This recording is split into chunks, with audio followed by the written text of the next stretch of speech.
All right, ladies and gentlemen, welcome to another episode of You Ain't Shit for Watching. I'm your host, Donnie Casanova.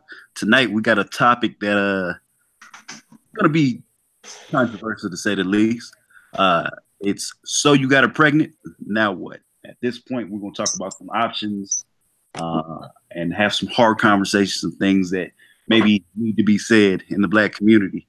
As normally, or as usual, we have these conversations. We have it like a hangout, cookout, barbecue type situation where we just open forum, have your own opinions out there, and we talk, whether it's good, bad, or whatever.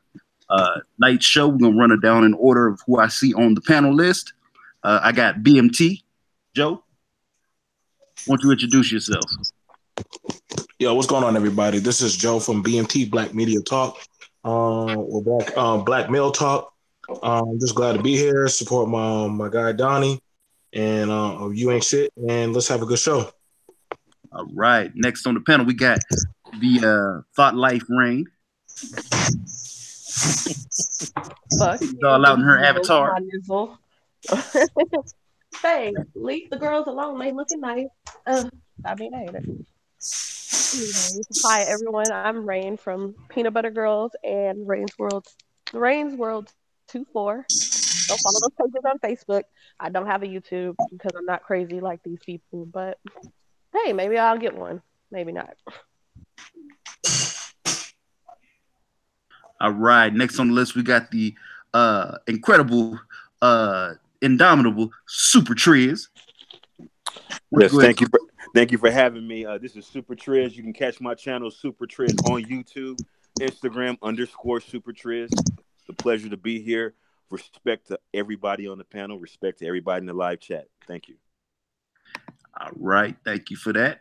And then we got brother. Is that Wakanda? What's going on? We got Roger from the Roger Report. Hey everybody, this is I appreciate having this opportunity to get down on the show and meet a couple new people here. You can catch me on the Roger Report. I'll be doing something later on tonight, and I'll try to post something just about daily. Check it out. I think you'll find it good. All right. Yeah. Much appreciated. So thank everybody for tuning in. Everybody on my panel for popping on. I think we're gonna have a real good conversation. And as I said before, I want to have this as like the hangout. We singing around the Domino's table and having a few drinks. So that implies if you got something, go ahead and pull up. If you smoking something, go ahead and smoke up. But let's go ahead and just feel loose with the area and the situation. The first thing I wanted to ask, I guess the panel, and we're gonna see who took it, because this is so you got her pregnant. Now what is if you are a man and you get a woman pregnant and she is not your wife, do you have to feel the obligation, or do you have to go out and take care of this child, claim it, however you want to look at it? Should you feel automatically obligated? Anybody want to handle that one first? I'm gonna throw that out there. Well, I think most men are gonna say yes, but I will say the very first thing you should do is start preparing for the DNA test. That should be the very first thing you do. As soon as she tell you she's pregnant, start putting your money to the side. So when that baby comes, you can get that DNA test done right away. If it's yours, I say take care of it, even though it's not in the most conducive situation. But make sure that baby yours first. That's the obvious goal point right there. It's too many times I've seen an episode of Mari where the dude have been up there taking care of a kid, and he find out at 6 years old the little boy ain't his. Well, it's a lot of states now that are doing something where they're saying you established yourself as a father, because if you're in the child's life and doing certain things, buying things for the child, they're saying you establish yourself as a father. So the state will then hit you with child support, even though it's known to everyone that the child is not yours. So my thing is, you got to be very careful with all that type of stuff. Unfortunately, I think negative women are going to be putting good women in a bad situation, because now men are going to kind of lean off on doing certain things until after that DNA test is done. And some women want your support before the child is born. But and my thing is that if the girl tell you I'm 2 months pregnant, you got 7 months to go. How much do you really do for her because you don't want to establish yourself as a father until you know it's your baby. So that could create some tension in your particular situation. But I mean, is that little bit of tension worth having a if you're wrong and the baby is not yours, is it worth paying for a baby until God knows when? I mean, damn. Okay, well, shit. What about you, Super Triz? How you feel about that scenario? I'm in complete agreement that you should care for a child if you do establish paternity, but the way to establish paternity is through paternity tests. I'm sure everybody has looked at some disheartening statistics in regards to men who have been taking care of children that they found out to not be biologically theirs. Some guys don't find out until after the fact. There was a story that came out about a businessman, who was married for, I don't know, I believe it was 20 years, and he eventually got divorced. He found out after the divorce when he went to a doctor and found that he had a mild form of cystic fibrosis. He found out that because of his cystic fibrosis that he was sterile. So, I seen this. Okay, go ahead. Go ahead. Yeah, so, in that particular instance, he found out that the kids were not his. And so I don't want to go too far off on a tangent, but you kind of get where I'm going with that. Yeah, you definitely want to establish paternity, but you definitely want to take care of the kids if they're theirs, especially with us. As African American men, we need to accept the duties of fatherhood for our biological children. So we don't want men trying to learn how to be men on their own. So that's why we need to be their active fathers. But yeah, you brought up a very important. The previous gentleman brought up a very important point about there's events leading up to that childbirth that require your attention as a male, and some things that you do may establish paternity. In the eyes of the state. Remember, the state is not your friend. The state is the state's friend. So you establish paternity, and then you end up having to be responsible financially for a child that's not yours. You find out later on through a DNA test. So I think it's very important. That DNA test needs to be done the moment that child pops out of the belly. You need to have one of those home kits that you order and they send you the equipment, or you go to a place where they actually, huh? I was with you, Triz, up until you said a home kit. No, they have the kits where you actually collect the sample, whether it be hair specimen. Usually, it's hair I specimen. feel like everyone needs to go to a clinic or some type of business and do that, because I've seen men do home tests and alter them so it can come out for them not to be the father. Well, no, but see, you're trying to establish paternity for your own solace, right? So it's not like but you don't have to get a home test to do that. You can go to.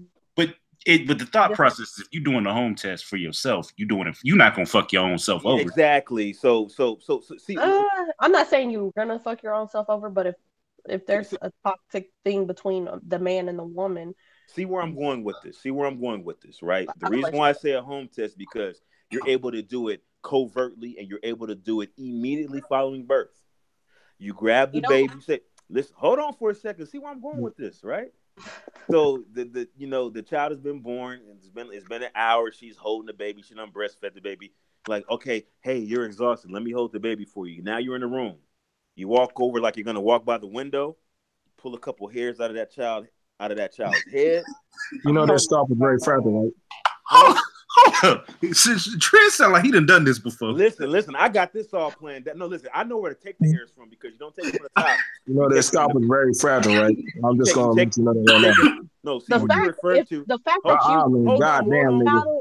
I already have a problem. Niggas speak 8 farts. What you're referring to is the fontanelles when you're referring to the skull being very fragile. But there's areas at the base of the skull that are relatively solid. It's very easy to take some tweezers or even your fingers, just pull some hair out of that child's scalp.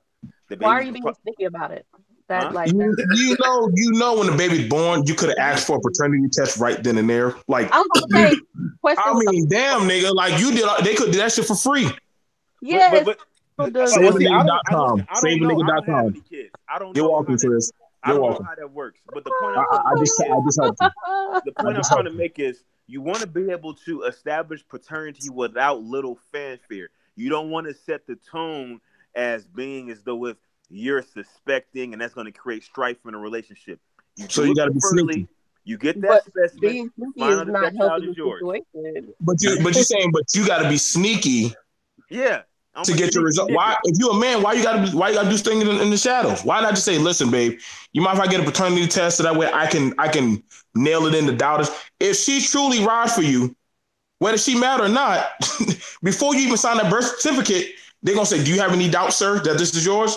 Okay, well, let me get a test so that way all clear all doubts. They're not gonna refute you. It's a swab in the baby's mouth and a swab in your mouth. Boom. They're literally right there. How long do that take? Do you know? Yeah. They can get it done about 1 to 3 days. 1 to 3 days. 1 to 3 days. Wait, what takes 1 to 3 days? A DNA test takes 1 to 3 days. The DNA test. To get the results. That's good. Usually after they finish the blood testing, yeah, it's usually by the second day. Rain, don't act like you ain't had one or two before. No, but they're not going to allow you to sign. Listen, they're not going to force you to sign the birth certificate until you believe that. Why would you sign something if you don't know it's yours? That's like you taking on a car payment, but you don't know it's yours. Just say I want a paternity test. I'm trying to save y'all niggas this problem because you can go ahead and get that you can go take that test, but you already signed that paperwork before that baby left out the hospital. So yeah, that's real. Hey, so why not just go get it right then and there? What I do with any woman that I'm off top when we have these conversations of long-term relationships, I say, hey, just so you know, just so there's no funny business, you know, whenever we have a child, whether we married, we've been stuck on an island for 6 years and yada, yada, yada. I'm getting a DNA test. I just want you to know I'm getting the baby tested because I've seen it too often. Even when you know the baby is yours, you know, 5-10 years down the line, you have a drunk uncle say some shit like, boy, you know, that ain't your daddy. And then, you know, it's a whole bunch of questions raised. So I do agree. I agree. Like I said, I mean, every man to himself, do what you got to do. Like I said, if y'all got any questions, listen, I can help you out. I'll tell you everything y'all need to know to saveanigga.com. But no, Trish, that what you talking about doing that's gonna get you in all kind of crazy shit. Because unless you got some way you're gonna beat the mail, and guess what? They're gonna ask you if you bring that up to court, did you let the mother know that you did that test? And when you say no, that's going to make you look real bad in front of that damn judge. That's going to make you look real bad in front of that judge. Here's the thing. You didn't think that part did you? That's something that's done for your solace, for your peace of mind, right? Once you get the test back and it's you're not there, then you're going to bring up to, hey, I don't believe this cat's the father. So now I got a question. I was because unfaithful, blah blah blah, and then you can get an actual DNA test, from actual facility, something that's admissible in court. Now let me say why it's going to hurt you. Let me go and say why it's going to hurt you long before then. One, when she takes it to court, right? They already start pulling from you before they really even start doing things. Let me show how fucking the court system is. Let me show you how bad it can get. If you are a government employee, nigga, she already got automatic access to you. So anybody who's part of the government that hears this, if you're part of the government, they're already going to automatically have access to you. But if you're not, and she knows more about you than her, they're already going to automatically sympathize with you. One, they're going to say, you've been taking care of that baby, you've been playing father, and you willfully told her that you're going to take care of her and that child. Once she can go off of that, because it's the word of mouth, and you normally start taking pictures, doing all that good shit, though you got that little paternity test, it don't matter. Because there's been a lot of men who found out they're not the father, and guess what? They're still paying child support. But for the fact that if you just say, hey, let's go get the test. Because if you do it by yourself and you don't have a key witness, but both of y'all have to, because people have to sign a witness sheet saying that, hey, we're doing this in front of so-and-so. If you don't want to say you're doing that, don't go off of TV and shit, but TV is not real. That's not going to look good for you. Because then they're going to ask, well, who the people? Did the mother sign? Did you know? Who's the third party? And if you can't get that shit signed off in front of a judge, you already are painting a bad image that you a shady motherfucker. And you already black inside of a courthouse and family court. So you've definitely already set yourself under the table. So let's try to rewrite this. I don't think you understand exactly what I'm saying. I'm saying that initially, I will get a covert DNA test. If the test comes back that I'm a father, I'm dropping the issue. It's good. We good, right? But now, if it shows that I'm not the father, then I'm going to say, hey, we should go get a DNA test. And then I actually get a DNA test with her present and everything, because sometimes you may not, women are emotional. Maybe you don't want to cause strife in a relationship. See, me, I don't have any kids. I've never dealt with this issue before, so this is all abstract and hypothetical from my perspective. But what I'm saying is that any event that I did find that the child is not mine because of the DNA test I took on my own, then we're going as a family, a quote unquote family unit, and we're gonna go and get a DNA test, and that's going to be done in a very short time frame, because again, the DNA test takes 1 to 3 days to get your results back, right? So 1 to 3 days, I find out I'm not the father, Depending on then I'm which one going to you get get. another test. Huh? Depending on which one you're getting. That's where I'm making sure I'm getting one where I can get results in an expedient fashion, so that that's gonna way cost I you can move forward. $120. Just so you know the price. It's $120. They sell it at Walmart and Walgreens. Damn, Joe. Listen, I got questions, Joe. Have you had some questions in your I own don't life? listen. Let me tell you something. I helped them in that court Let me tell you cases. something. Okay. I don't care if it was $1,000. I don't care if it was $1,000. I would pay the price, because that right there, that peace of mind and the amount of money you would end up paying in child support is priceless. I would pay $1,000. I would pay $2,000 for a damn DNA test. I don't care how much it costs. Okay. Oh my God, you So are. Woo! Rain. So I got a question. So since you're the only woman on the panel, how would you react to a brother telling you, "Hey, listen, I'm glad you had my child, my little boy, my little girl, but we need a DNA test." Yeah, I'll be down. I mean, there's for what? Especially if you're confident, like if you know a woman, I feel like this. If a woman knows it's your child, then there should be no reason for a reaction. Go get it done. I've been in this situation before. We went and got it done, and when I tell you I threw that shit in the face. Did you do a victory Woo! dance, nigga? Victory dance. I was in that. Like, I want to be prepared. Once y'all get that paternity test, believe me, women hold grudges for long and guess ass what? fucking You know, time. child support. Listen, they hold it. They'll hold it. I think I'll say this. As far as I'm all for women, men and women getting DNA tests done immediately, because I really feel bad for men that take care of kids under false pretense, and a lot of women don't care. Like women, like, oh, I don't give a fuck that he took care of 18 years. Like that's fucked up. Like that, I feel like that's dirty to do. Um, I would say don't take a home test, because I've seen some fucked up shit with them home tests. Like two. Elaborate. Tell us. Um. Okay. One. I seen one. I read a story this was years ago. A guy did a home test, and he purposely altered his like stuff. Like I guess not his hairs or whatever he used for him.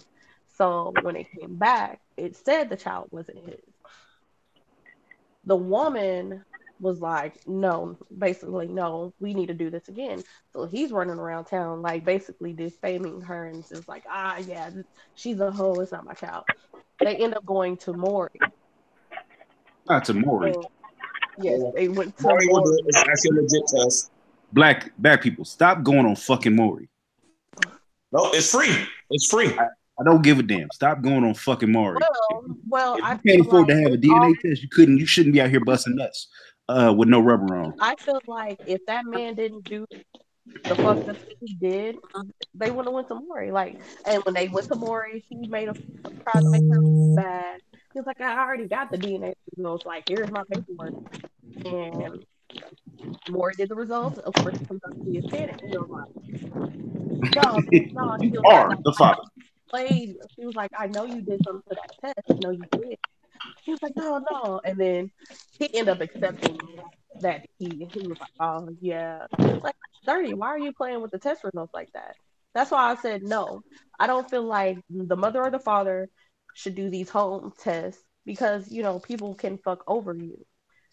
And I feel like they both need to get together with the kid, go to a lab or whatever, pay and get that done. Or when the baby's born in the hospital, you can request it right then and there on the spot before you sign anything and get that taken care of because some homes, oh no, that's fucked up. Like, I'm all for it. I'm What down. was someone tampering with a test to try to get a negative result when they know it's positive is that's just a little unusual. But I definitely will say if you know that baby ain't your baby, or you very close to 100% sure that it's not your baby. Now my thing is, even though going on Maury looks stupid, if I know it's not my child, or I'm very sure that it's not my child, I don't want to pay for a DNA test either. So would I take a free trip to Maury so she can get embarrassed? Yeah, I wouldn't mind taking a free trip so she can get embarrassed because it's not a problem for me. It's her looking like an idiot at the end of the day. Now, if it's my child, you know what I'm saying? If I'm pretty sure that it's my child, I don't need to go on more. I just go, but I'm still gonna pay for that test no matter what because I don't care what tension is built. I don't care nothing about no grudges. Ain't no grudge that you can have is gonna be worth me paying for a child for 18 years plus that ain't mine. I don't care nothing about your grudge at that point. And if you hold a grudge because I need to know that baby mine, you need to check yourself. That's how I'm looking at it. You should want me to be sure. I mean that. Okay, so you know what? I can't fault Maury. Like, y'all can't be mad at Maury because why people get mad at Maury? Like he just I just don't I'm tired of seeing black people on Maury with child support situations. You know, Maury, that baby ain't mine. She was.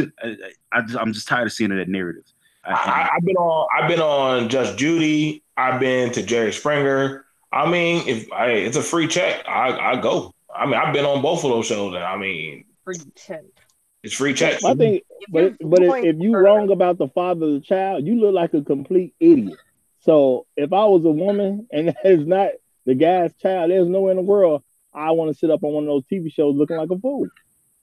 Because that's what you look like. You like a fool and a hoe. I mean, now, yeah, Maury, they don't tell you. I'm paying for my test. I'm paying for my test. Now, Maury, they don't tell you. But like Judy, if you get into a court situation, rather than y'all going to actual court and y'all have to get paid, they pay you to bring your case on Judy, and they'll pay and they'll like do it from there. But you're coming on FTV. Some people, they can't afford it, or they feel like, yo, I'd rather not have the state get involved. Because I mean, if the state, here's the difference. Once the state is involved, whatever, unless you want to handle it from a mediator before the judge makes the final verdict, which, mind you, before you go to the judge, you go to a mediator. When you go to the mediator, you start working out the deals that y'all want to go by. Now, this is where either y'all can be cordial or y'all can say, fuck it. This third party, which is the judge, they're going to make whatever decision that they see fit. And regardless of whatever you say, they're going to do what they feel is necessary. So we're going to get into that one later. We're going to say that one. Let's say that one. I know everything about this. So. Okay, so let's do this. So the next question I have is, let's say you're in a situation with a woman, and because we're speaking from the male perspective, you break up, amicable terms, it just ends. And 6 weeks later, she hits you with that I'm late text. Now you have to deal with this one who you've broken up with. You didn't want no parts of her, and now she's pregnant. How do you handle this situation from there? How would you do it as a man? How about Kev? What would you do, Kev? Oh, Kev. What would I do? Yeah. Ooh, I mean, you gotta. I don't know. I guess wait on that test. No, I mean, you're talking about if I thought it wasn't mine. No. Period, point blank. She texts you. She says, "I'm pregnant." What are you doing with this scenario? Are you trying to get back with her? Are you going to try and be in a friendly co-parenting type relationship? Are you supporting her? What are you doing with her throughout this pregnancy XYZ down the line? I mean, I would definitely do what I had to do to help her out if the child is mine. Okay, but would you try and get back in a relationship with her? I mean, if it didn't work out the first time, what makes think like babies usually don't fix things. Fair I mean, enough. I know some people do that stuff, but I mean, if it didn't work out, it didn't work out. It won't work out again. Okay. I mean, but and that's what I think a lot of the mistake that people make. They think that a child can fix something, and we got so many examples of how it hasn't worked out. When you have unprotected sex with somebody without outside of the confines of marriage, you do need to be prepared for what's to come next. Preach it. Oh. So, I agree with what Kev said. That's 120%. I agree. Play the game, win some prizes. I agree. Most sensible men actually do agree with that. It's the only issue is that you got so many women that don't agree with it. Like you, but continue. So what would you do, Roger? You in that situation? She said, okay, first thing I'm gonna do is pray, because number one, I don't even want her. You know what I'm saying? Because if I'm done, Jesus when this happens, they all yeah. Because no, I'm serious. No, I would, because if I'm done with her, I don't want to be bothered with her no more, and I do not want to be attached to her. Period. I've already made my decision. Niggas be saying they're done and be still fucking females. Y'all gotta stop that. Stop being like, I'm done. We're not dating no more, but you still hitting her up at 2 a.m. to fuck. I just said, if I'm done, I'm done. You know what I'm saying? You got to understand what done mean. Done mean I ain't trying to hit nothing you got to talk about. I know you may mean that, but a lot of men be like, I'm done with her, but low key still fucking her. You're not done, but not saying you. Listen, I'm one of them niggas. I'm still fucking. If it's the pussy fire, I'm still fucking till I find it. Or if I'm still hitting it, I'm not done. If I'm still hitting it, I'm not done. But when I'm done, period. Ain't nothing you can tell me. That's how these minds get screwed up. You know, well, I mean, if I'm done with you, you're gonna know I'm done. You know, there's gonna be no way to misread that situation. Now, dude. Go ahead. But you know, a lot of these brothers, they don't be done.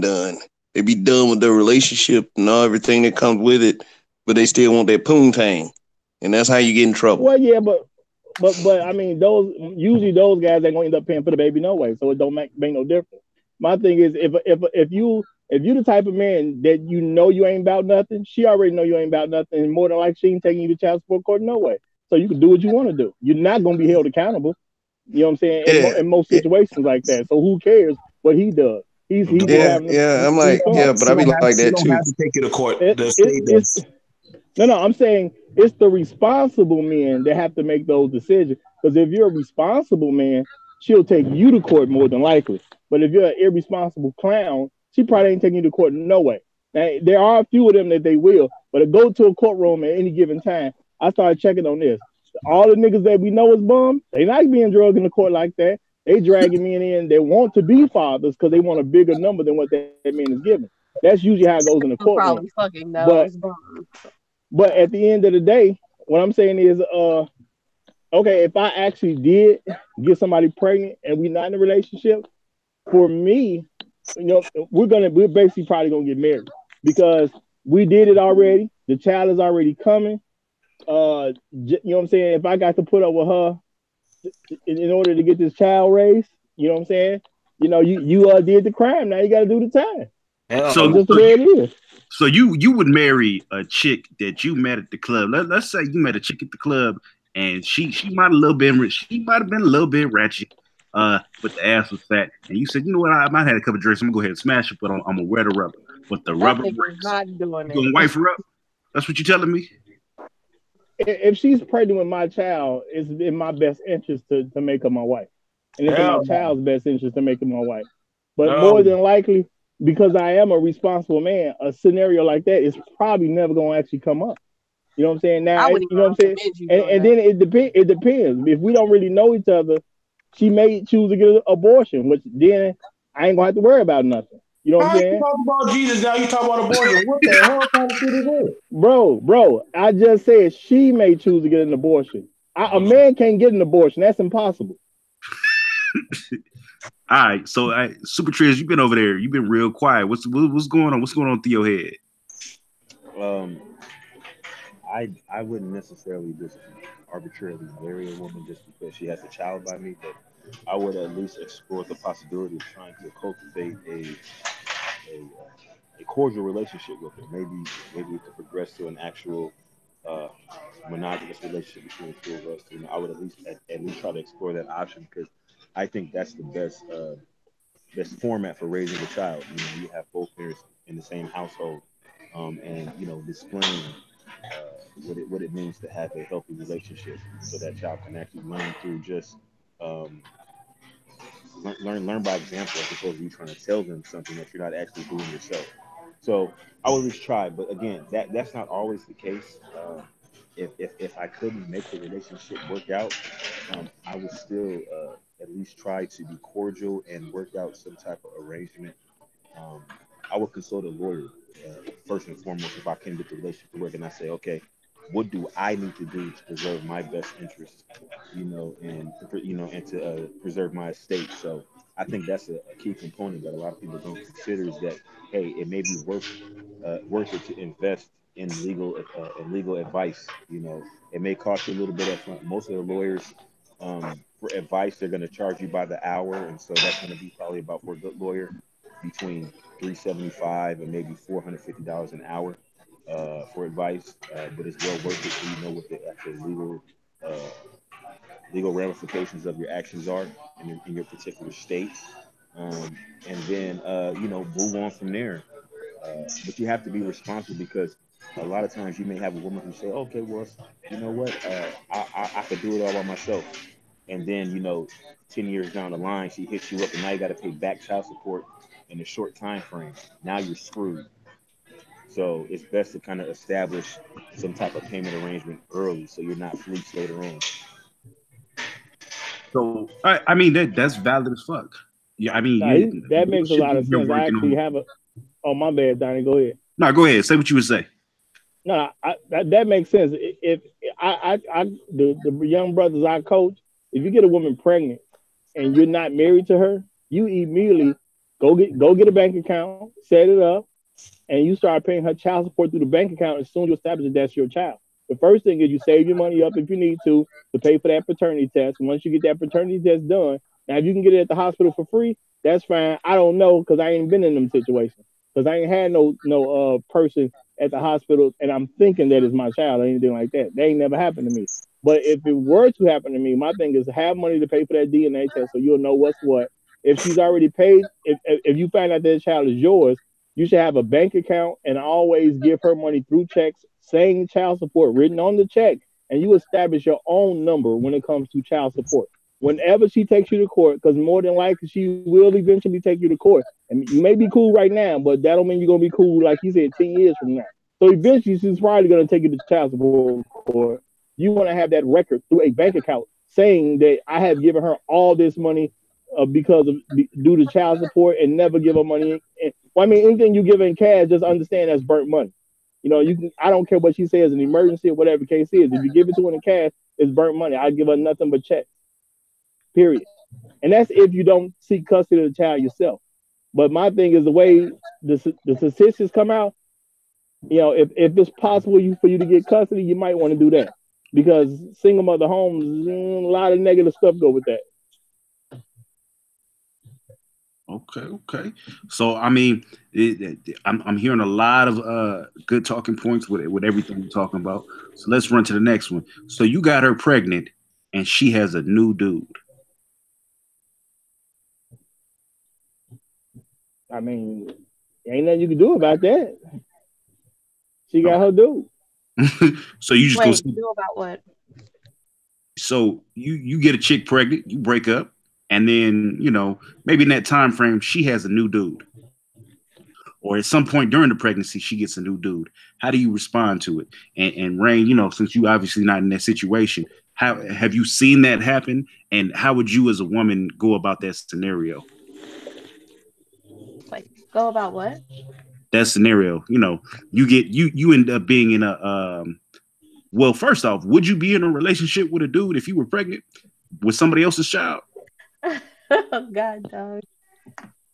Because I've seen it before, and I've seen it plenty. It's trifling. That's what it is. It's trifling. So you already know you're dealing with a trifling woman.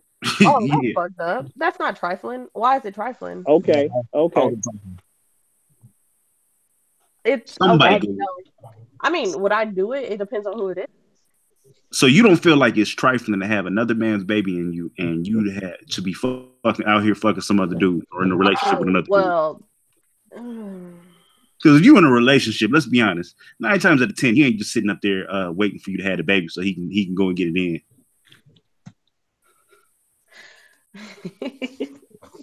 Oh, I you have laughing about people. that, huh?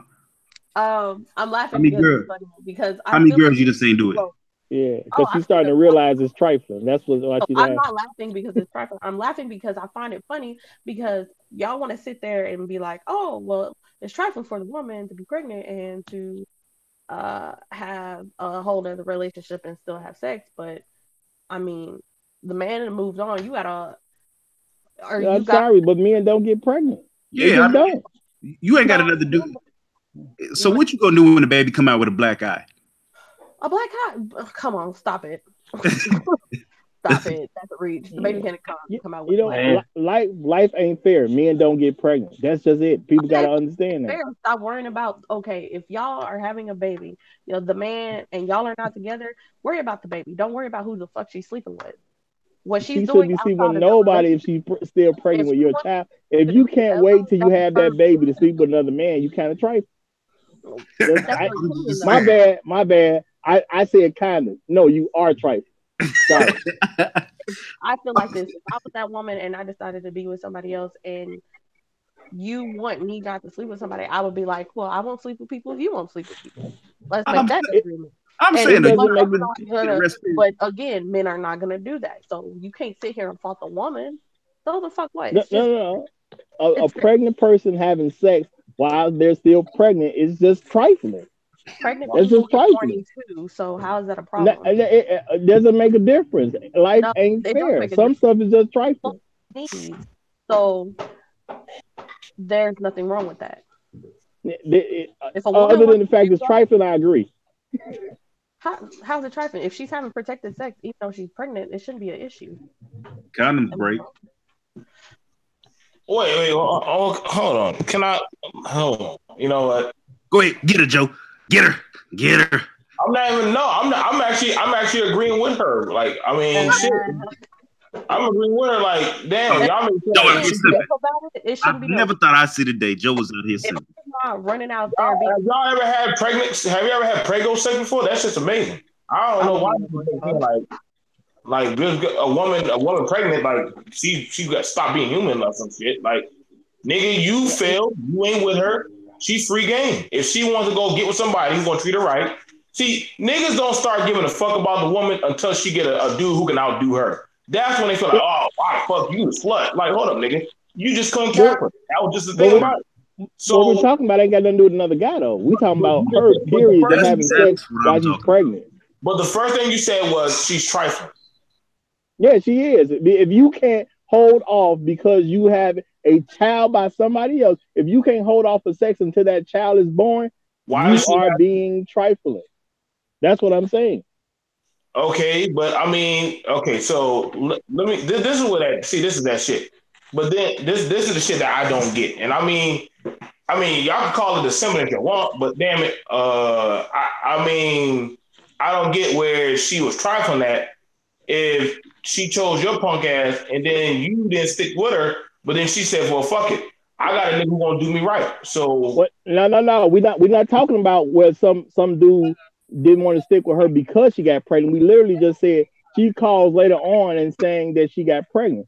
At the end of the day, if you just got pregnant, period. If you pregnant and you're broken up with your man before that pregnancy is even over, there's something trifling going on about you as a person, period. If you can't hold it Well, together till a baby is born, that already say you just being reckless with your life. I got a question. So if a man, so does the man do the same thing too? Like, I I said got a that and woman, they said I no. got a woman pregnant. I shouldn't be fucking around until I At the know. end of the day, there's not another baby. This is what I'm saying. If yeah, it doesn't make a difference whether there's another man involved or not. This is what I'm saying to you. If you're willing to get pregnant by a dude that's not going to even be with you long enough to have a baby be born, that already saying you're being reckless. You know what I mean? Because that's reckless niggas usually mess with reckless chicks. You know what I mean, dudes within the 7th month walk out on a woman? Again, reckless niggas usually mess with reckless chicks. No. They both trifling. No. Just because a man is just because he just said fuck it. He put his woman out the fucking house. That don't mean he's not trifling. That's cool, but that's not the scenario we talking about. Actually, so we just pinpoint on the ain't shit niggas. Like these women are just choosing ain't shit niggas, and if your man ain't with you to the outcome of a pregnancy, that he probably is one of those type of niggas. So okay, but you not too long ago just said that if a woman got pregnant in the club, you got pregnant, you already talking about you would marry her. Like yeah, that would be that trifling right there. No, that's a man stepping up to the plate to take on a responsibility. She got pregnant by me, so I need to make sure she and this child is okay. That's called being responsible. But you don't know shit about her. You just it doesn't make a difference. A baby coming now, and because responsibility means you step up no matter when it happens. It's not if it's just because it happened at the certain way I wanted it to happen. Even if it happens the way you didn't want it to happen, being responsible means you step in there and you do what you're supposed to do regardless. I'm okay. Just think about it. I just want you to say that slowly. I got a girl knocked up. I don't know shit about her, but I am going to sign my life over to her. At the end of the day, the best thing you can do for your child. You automatically going to marry her? No, bro. The best thing you can do for your child is to not let your child grow up in a single mother situation. Why can't you just take care of the kid? Because the best thing to do for your child is to not let them grow up in a single mother situation. That's the best thing you can do.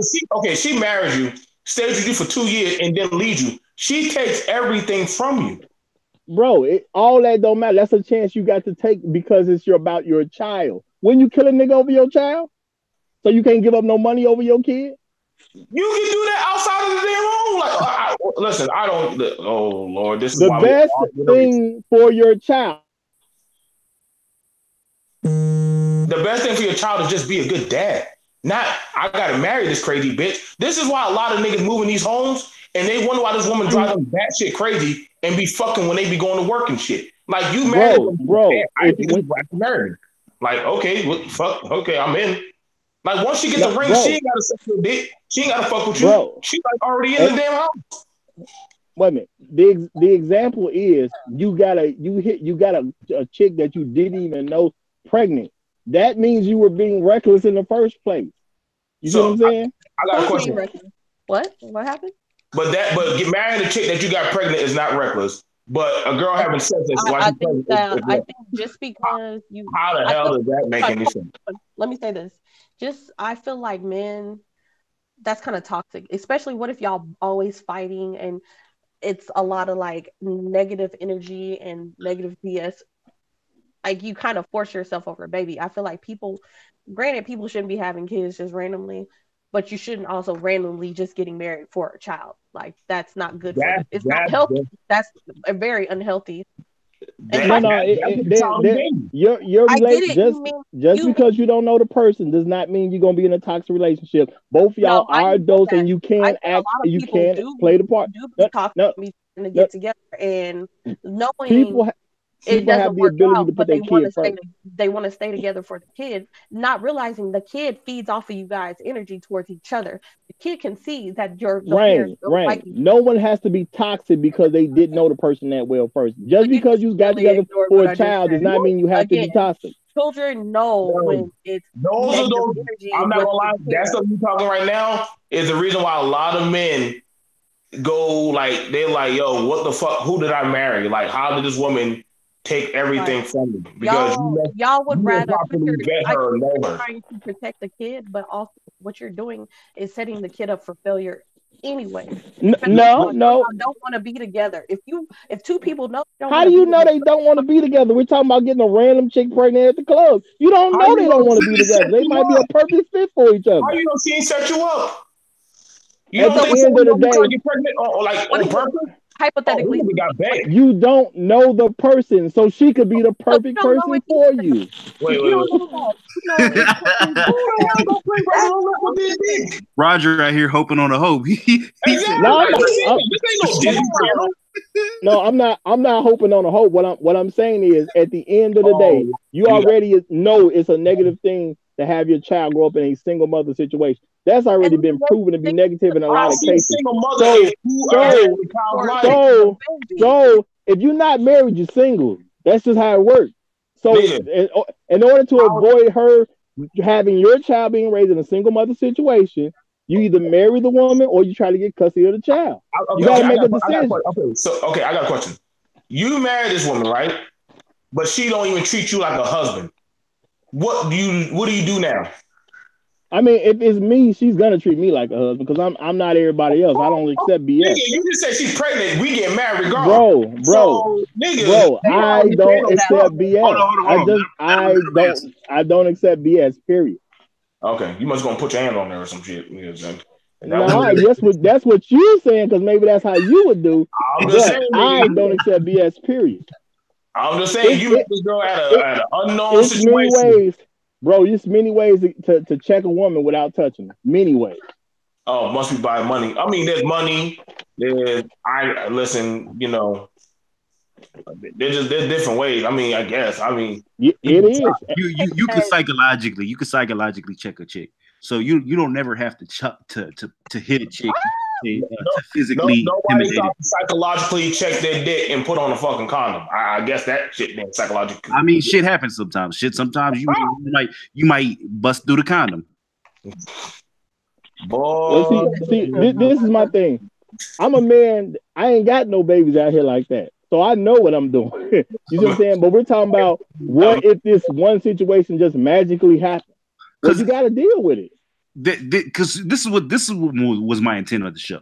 My intent of the show is sometimes shit happens. So this show isn't for the pookie. This show ain't for the ain't shit nigga who ain't got nothing to do and he just out here shooting up every chick's club because he don't give a fuck. This show is for the dude who genuinely made a mistake or who was in a position to where he something was out of his control.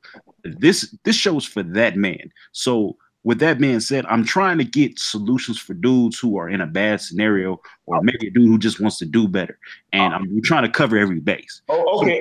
But I'm going to tell you right now, from somebody who is military, I tell my soldiers plenty of time, just because you get her pregnant does not mean you got to put a ring on her fucking finger. That is just retarded as fuck. Because I promise you, that means I got you, bitch. You belong to me. Not the other way around. Not this Killmonger shit. You ain't in no fucking Africa. You in America. You get her pregnant, unless she's Islamic or some shit, or y'all think you can. But mind you got her pregnant. She has more rights than you already because she got a baby, and you ain't holding that baby. So unless you can somehow force a goddamn plan B on her, your ass just futured your damn self. So good luck trying to prove that, hey, we're gonna get married. Okay, we got married. That Listen, means let me tell you what you guarantee access to your shit. What you do is you make a smoothie in the morning, right? And when you get the smoothie, you're not about to do this. Oh my god! No. Mr. Man need to hear this. Mr. Man need to hear that. Do not do smoothies. If you sleep with her and it's unprotected, you just make her a smoothie in the morning. Just nice, healthy smoothie, but not. So I just noticed we got just so we can bring the names out there. We got Kev Esther from Black Men Being Brutally Honest. Do you want to go ahead and do a shout out for your channel? They just gonna marry damn girl. Yeah. Hey, hello everybody. My name is Kev, and I run the YouTube channel Black Men Being Brutally Honest. I actually started out from Facebook with the group Black Men Being Brutally Honest with everyone, and please subscribe. I got plenty of material for your viewing pleasure and to inform you over there. So, okay, that's about what I got to say right now. And then the other person that joined us is Mr. Anderson from The Matrix. Ed, what you doing? What's going on? Yeah, I'm doing all right. I saw the link, and it said you need a couple more people on, so I'll be here for like moral support, Not about to set it off today. Yeah, it's gonna go down. But I got a question for you. Let's. So basically, this is the "So You Got Her Pregnant" episode. So the question I posed earlier is: So you got her pregnant. You basically you've broken up with her. She sends you a text message six weeks later and says, "Hey, you know what? I'm late. The baby's yours. I'm keeping it." And then she proceeds to start dating another dude. How do you feel about that situation? How do you react to that situation? I mean, after you get 48 hours of WTF, because that's pretty much what it is. I mean, at the end of the day, the next step is to let her know, like the next step of what I would do, it would be, I will be filing for full custody. I'm not filing for half custody. I'm filing for full custody. We could do this the easy way, the hard way. Trust me, you do not want to do it the hard way, because especially if she got another dude, because she got another dude that fast, you know, it is what it is. But that's just me. That's the first thing. Second thing is, you know, with the keeping it thing, that's a paternity test all day, and it doesn't matter how much money it's gonna cost. Like it's gonna be a paternity test. That's just gonna happen, because you got to think about it. Anybody that would, because you got to think about it, and you, any scenario in which somebody would say is yours. Number one, they don't know. Most of these females don't know. Let's just be honest. And they would say that, but then they are magically with another dude. Women do not just magically be with another dude. That stuff is often set up because that's female nature. So again, you can't have all that stuff, then be with it, and then she 100% knows that somebody. That's just not how it works. And maybe it is, maybe it is. This is why the paternity test is there. But really, the paternity test comes first. Then it comes, I'm going for full custody. I don't believe in half custody. And so I guess I had to deal with being a single dad, but I will be getting full custody. And believe me, I don't deal with women that really do a lot of crazy stuff, but just understand, I will do anything and everything. There are no rules when it comes to that stuff, except what would put me in jail. There are rules. You can't go and be dirty just to try to get full custody for a kid. Well, like I said, what would put me in jail. But outside of that, you know, there's a lot of gray area things. Like, let me say this. And you got to understand too, if you're dealing with somebody like that and they saying you keeping it, they have an incentive to want to keep it. You know what I'm saying? Because you got to think about it this way. Okay, if it's a situation where it's a financial reason and you keeping it, kind of the way you broach that, typically that would be financial situation, you putting it to a mandatory trick bag. That's the first thing. If it was a situation of, well, I like this dude and I don't want to I'm insecure about losing this dude, so I'm gonna have a baby by him, which is typically how the Pookie and Ray Ray situation happens, then women are not usually gonna act that way as far as be with another dude. So pretty much what you've described is more of a trick bag situation. So it's a trick bag situation. Then I got money to trick off. Meaning that what I just said as far as what I would do, resources. You talk about stuff like private detective. That person will not know what freedom is. Anything they do, social media, everything will be used against them. And I've thought about this stuff, and I've actually learned from people that very smart people on how to engage something like that. But really, everything I do is designed to prevent a situation like that. But that's not the question of prevention. The question is what if, and what if I'm not the person you want to do that with. I'm just not, because I'm talking about putting somebody under this type of stress that causes them to miscarry if they play with me. That's what I'm talking about. And I'm not saying that that's my intention to want them to do that. But what I'm saying is, if you do it the hard way, it is going to be the hard way. It is not going to be, you think you playing. It's not. And you know how a lot of our women are. They want to touch the hot stove. You touch the hot stove, I'm not letting you let off the hot stove for a good 60 seconds. But that's just me. Hello? This is terrible. These threats are terrible as fuck for you. They're not threats. No. They're not threats. Hold on. They're not threats. Let me be absolutely clear here. I take my hold on. I take my legacy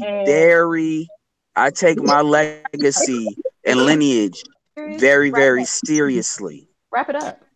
I take my legacy and lineage very, very seriously. They're not a threat. Don't It's really a question of we can either be cooperative or you can sit here and do what you want to do. In which, if you do what you want to do, I'm going to do what I'm going to do.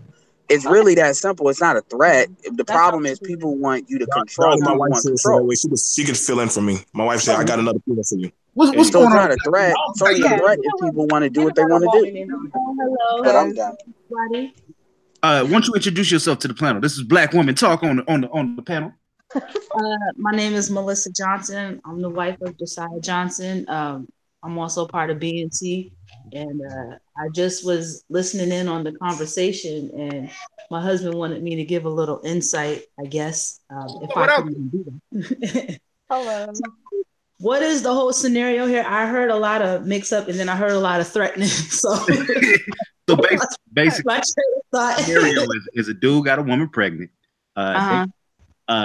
They broke up, and then 6 weeks later, she hits him with the, hey, you know what? I'm late. But in this time frame, you know, in any point during the pregnancy, really, she starts dating another dude. Okay, well, within that scenario, depending on the type of woman that you have, if you're not trusting her or for whatever reason y'all broke up, the first step would definitely be is to get a paternity test. You don't want to just sit here and claim a baby off the rip, especially if, you know what I'm saying, if it's not even yours. To me, I think that is a foolish mistake, because you're going to be sitting here taking care of a child with a reckless woman or whoever she is. And then, you know, that's what 18 or however many years you want to spend in that baby's life. And she's constantly costing you money, this, that, and everything else. And she already got another dude on the side, or she got another man who's sitting here possibly taking care of her else also. So and that could be the baby's father. Like, you don't even know. So the first step I would say is to honestly get you a paternity test and make sure the baby's yours. Okay. Now, if I guess let's say this was your son, or maybe a cousin or a male friend, and he was in a scenario, and the chick started dating another dude while she was pregnant. How would you? What advice would you give him? How would you? Tell him the same damn thing, depending on especially how she is, because you don't just sit up and say, okay, 6 weeks later I'm late, and you already repping with another dude. I don't know how long y'all niggas been going. Hell, y'all could have been messing around when I was with your ass. So I really don't know that. I guess what I'm asking is more or less on the relationship side, because I feel like it's foul. Roger feel like it's foul for this chick to be having sex, being in a relationship with another dude if she's pregnant. What about on that front? Again, my whole thing is just gonna be the same thing. It's just making sure that baby is yours. Like I said, I don't care about nothing else, relationship or not, whatever. The point is, I get things do happen in life. I get, the condom may break. Okay, whatever took place. But the point is, it's always just making sure the baby's yours. If you find out that the kid is yours, then yes, you obviously step up to the plate, regardless if she's with another dude or not. Because at the end of the day, that's a child that you and her made. Ooh. You can do nothing about her and another dude. You can't do nothing about her and whatever life she's trying to choose. But at the same time, you can make sure she's doing the right thing by that child. That's the only thing that you can do, because you can't make nobody do nothing in life.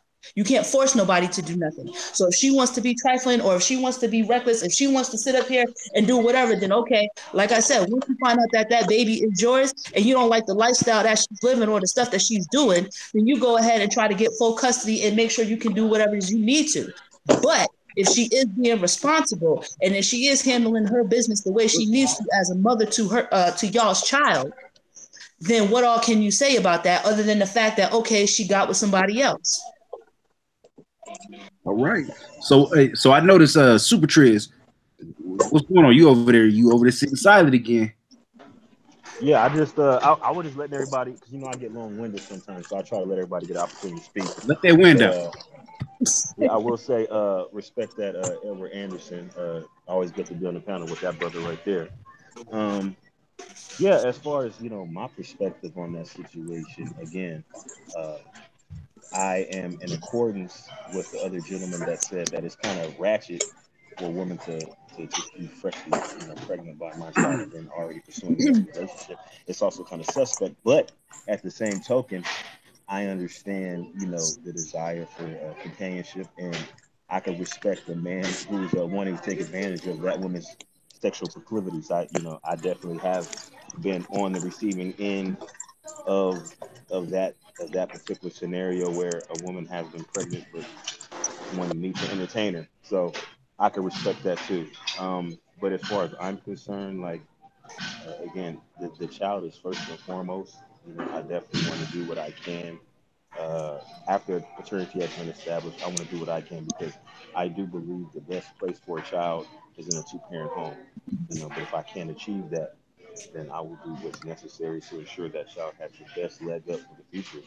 And if that, like Edward Anderson said, if that involves me getting full custody, you know, uh, then so be it. But I wouldn't be opposed to sharing custody, to a certain extent because I do believe a child needs that female attention. They need that balance. Uh, but if not, then I would at least try to be cordial, just try to have a working relationship with that mother and kind of, join forces raising that child. I mean, it's really like a no-win situation. It's definitely not ideal. And that's why prevention is so much more important. If you can avoid having children outside the confines of a long-term relationship, that's the best bet. Yeah. Really and truly, having children, from a biological standpoint, to actually for women to become pregnant, is very difficult. I did a stream, Roe versus Wade and Roe versus Wade Revisited, and if you check on my channel, I have those streams still up. Uh, those videos actually address the subject of, the actual laws regarding abortion and things like that. But I also touched on some statistics. And what you'll find is that, from a biological standpoint, it's very difficult for a woman to get pregnant and carry a pregnancy to full term. So a lot of times, what you'll find is that when a woman comes up pregnant, somebody wanted that woman to be pregnant, whether it was her or it was him. Very rarely is it an accident. Somebody wanted that child. I just want to leave y'all with that. Ooh, where's Roger on that one? You know what? He popped off, but he probably be right back. But I mean, that's. Because he would have tried the rebuttal on that one. I mean, I would like to see the rebuttal from Roger on that one. Maybe we hold on to that one. Remember that scenario, Rand. We're gonna get it back when he popped back. Remember, hold on to Ant that. wants to come on, by the way. Ant want to come on? Well, tell him come on. Okay, so I'm gonna throw a curveball at y'all because I heard this story. I seen it on the news. So a dude ended up getting this chick pregnant. It wasn't the best scenarios, but he ended up getting it pregnant. Now, as every man on this panel knows, we have no control over a woman's choice. So if she decides she wants to go and have an abortion, I can't tell you no. I can't hold you down. I can't petition the court. I can't do anything to stop you from getting an abortion. If a woman wants to go get an adoption, I can't stop that either. That's the crazy part. Now, if you get her pregnant and you're ready to step up to the plate and she decides she wants to go ahead and give the baby up for adoption, how would you handle that?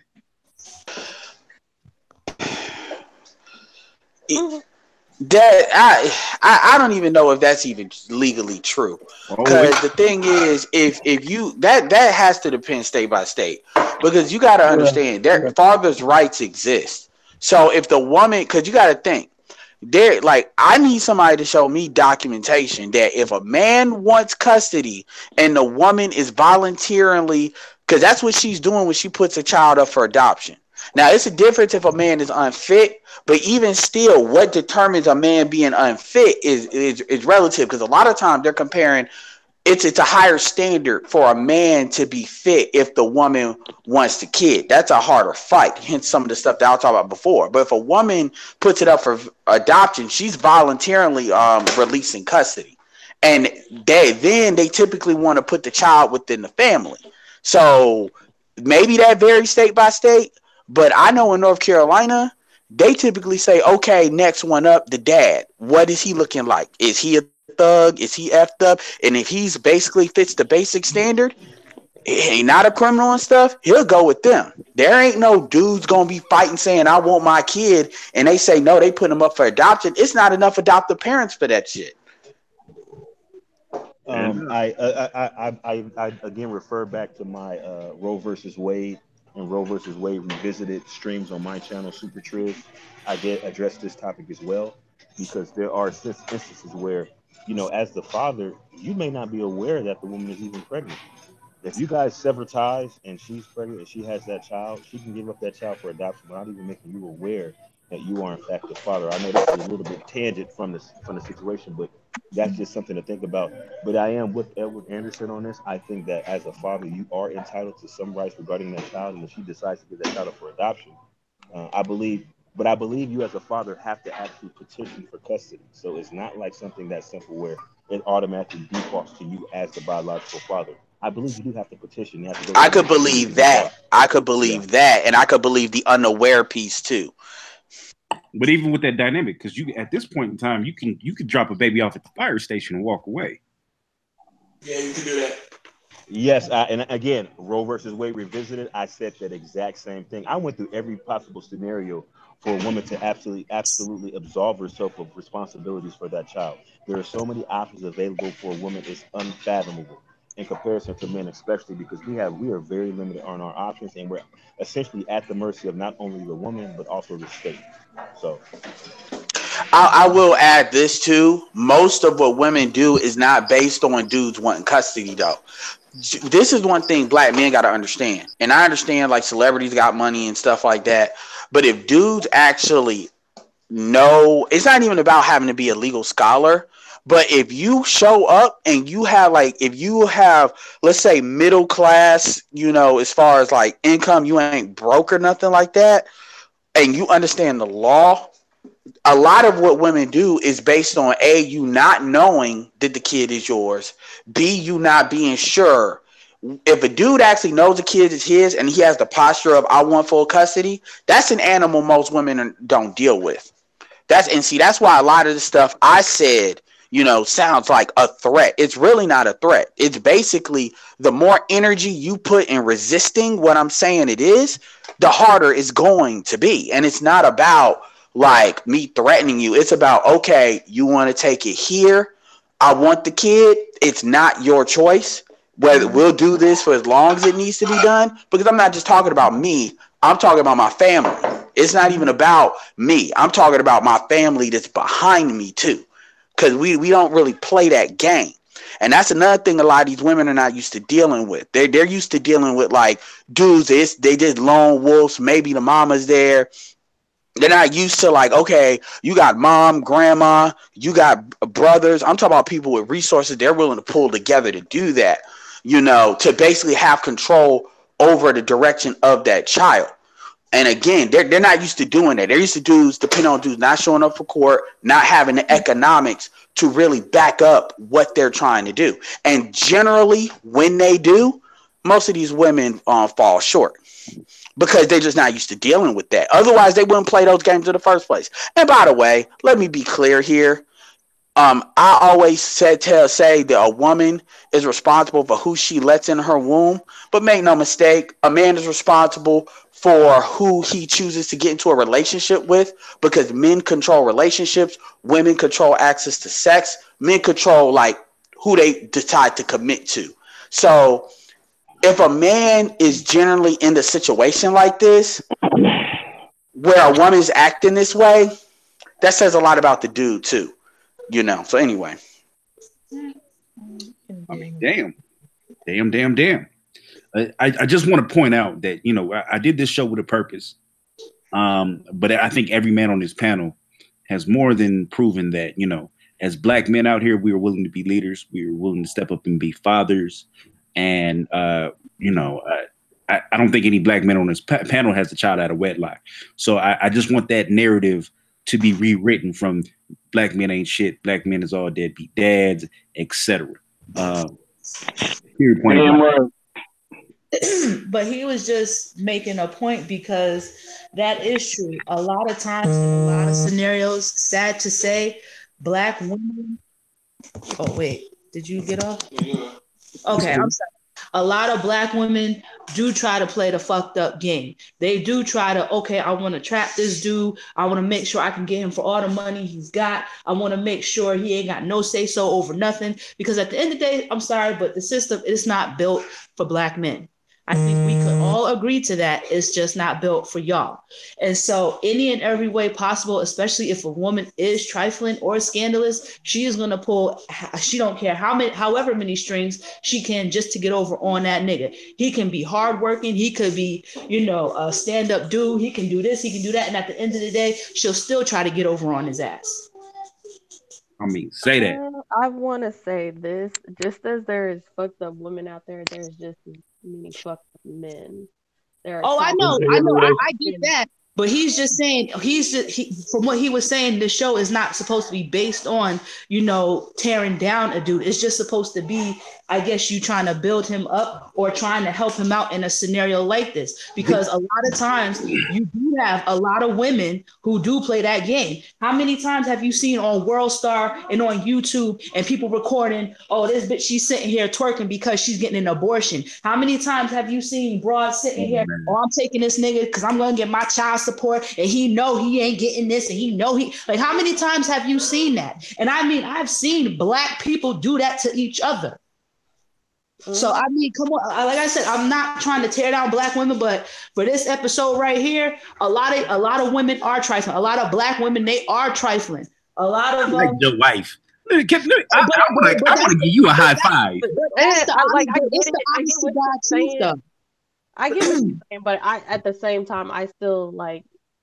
Oh yeah, don't get me wrong. There's a lot of niggas out there who ain't got their shit together either. That will real quick to be like, oh, I'm gonna shoot her club up and not take care of the baby. Oh, I want to get her pregnant. Like what? Why? Like again, I want to reiterate: this show is not for the ain't shit niggas. This show is not for the pookies. This show is for the kid who might have been a little stupid that night. This show is for the dude who was in that margin of the 99.1% of the condoms that broke. This dude is in that area of he was actually trying to be a good guy and he was trapped in some way. We're talking about the dude who wants to do better. So we're trying to give options, give personality, or different opinions and views. A lot of those dudes that still ain't shit either. Like those dudes that want to do good. Some of them want to do good, but they still ain't shit. Okay, but maybe they don't know how to do good. And you have several strong black men on this panel who are giving you different ideologies based on their dynamic that are teaching you on how to be or giving you a direction at least to go in. Yeah, that I can agree with. Because how many times have you seen it? Some of their directions are good, some not so good. What would you do? Yep. What would you do in this if you was a man? If Baby Dre was out here just gotten in the street, knocked up some chick, what would you tell him? What do you mean? What I would tell him? You need to just take care of his kid. Like if you know that's your kid, we would get a DNA test. Yeah. And I would tell him like to put yourself on child support. A lot of men feel like, oh, we can work things out, and then she will go and put the man on child support and get crazy amounts of money. Okay. Out here, I'll say this from Texas: if the man steps up and say, "Hey, I want to put myself on child support. I want to take care of my kid. This, and that," the courts will look in your favor. A lot of people feel like, I get it, black men. You feel like courts don't work in your favor, but if you step up and be that person to go to the courts and say, "Hey, I have a kid. I want to take care of this kid. I'm trying to do right. This, and this." They will help you, but a lot of black men, they won't. Like, they're going to screw you. They're not going to help you. Don't start telling those lies. Oh my God! Can I hold on? Let me let her finish because I got something to say about that. So please. I just want to put a pin in that conversation. Just pin in that conversation. Edward is gone, but before Edward left, he went for full custody. You went for child support. I just want to show the difference there. But go ahead. Well, I say child support because I feel like there should be co-parenting. A kid, at the end of the day, regardless if the kid is a boy or a girl, that child needs both parents. That full custody, like I felt like that's to try to take the child away from their mother all the way around, that's fucked up. Like, be fair. If y'all both co-parent, work things out, y'all can do it.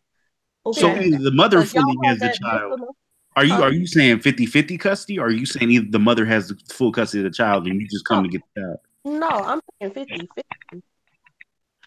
So if it's a 50-50 scenario, why do you need child support? Because women can be pretty fucked up because okay, what if it's a 50-50 scenario and the woman can go, okay, I don't feel like you're doing enough. Let me go put you on child support. Can I say something? Can I say something, please? Please, please, please, please, please. Please go BWT. Go ahead. Speak on it. If Black woman talk. don't put yourself on child support, what if you keep track on the things that you're spending? You keep an account for everything that you buy for that child. And when time comes for y'all to go to court, you have a whole collection of the receipts. You have everything that you done bought. You have everything on record. You got not just receipts, but you probably, you know what? You can write out a contract with her. Do you know that? And you can sit up here and have it stamped, whatever, dated, anything that you want. You can simply write out this. This is what I'm going to do, A, B, C, and D. She can do the same thing, and y'all agree on it and sign it. And that way you also have that type of document, and it will be legal because you have that on record. So when you decide to go to court, you know what? I've written a contract with whomever you want to, whoever you want to say, let alone I got a list and everything that I pay each month. This is what I make each month, and this is what I'm giving my child. I make sure I see him Monday through Wednesday or Monday through Friday, whatever it is that you can, and you go from there and you have everything on record. So how is it that you would have to go to and put yourself on child support when you have everything documented? Let me just jump in and let me address that, because I think that's a big misconception, because this is the reason why I say it's so very important to seek legal counsel You're welcome. regarding these kind of matters, because depending on the state, this is very important. Depending on the state, a lot of that will be inadmissible in court. They will I was say just it about to doesn't say that. matter. It doesn't matter. So Say that one more it's time. very important. A lot of that will be inadmissible, depending on the state. A lot of that would be inadmissible in court. It's very important to seek legal Absolutely. counsel for your particular state and jurisdiction that you're in to find out what kind of legal recourse you have in a situation like that. So you got to be very careful, because a lot of times you'll have immaculate documentation. You've done everything within your power to provide for that child, and you still get fleeced in court. There's Well, been that's what I mean documented too. Like events of if that you get happening. it legalized or if you see an attorney or whatever, that's my whole point. You just make sure you're going through the legal system Yeah, but by yourself, but you're making sure you still have everything documented the way that you need to have it. because I've seen But men do that and still have to pay back child support.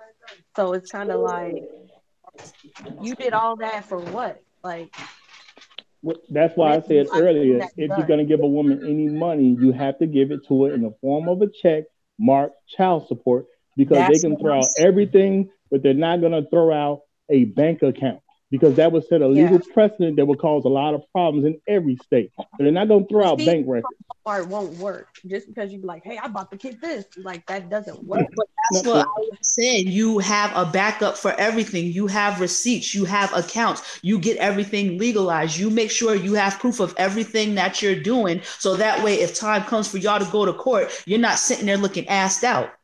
no, but this is what I'm saying though, because that is misleading. A man needs to have checks that are marked child support. Anything else can be That's thrown away. That's what I'm saying. It's not about your records. You got to have checks what I that's mean. If marked you're child writing support. checks saying child support and I'm giving this amount or I'm doing this, that's my whole point of legalizing, making sure that you have a backup. You can't have a backup with just cash. That's what I mean. You need to have a paper trail. I probably No, should no, have Yeah, said no. I'm just trying to make sure that the people as a listener on that don't know better, they that. don't do anything other than go the route of a check marked child support. Anything that's not marked child support, even if it's in the form of a check, can be thrown out. You have to have a let, check marked child support. Period. I want to make it clear that everybody that's listening, pay that $375 to $450 an hour for legal counsel, because you may have something specifically annotated on a check, on a money order, on a cashier's check, and it still be irrelevant in the court of law. You need to seek legal counsel. You can't just wing it on your own. This is Right. they specifically write laws convoluted with legal jargon, so you as the layperson can't understand on your own. You have to seek legal counsel. That's the way the system was designed. It's designed to generate revenue. It's not designed for the best interest of you. It's not designed for the best interest of this child. It's not designed for the best interest of the state. So you have to get legal counsel.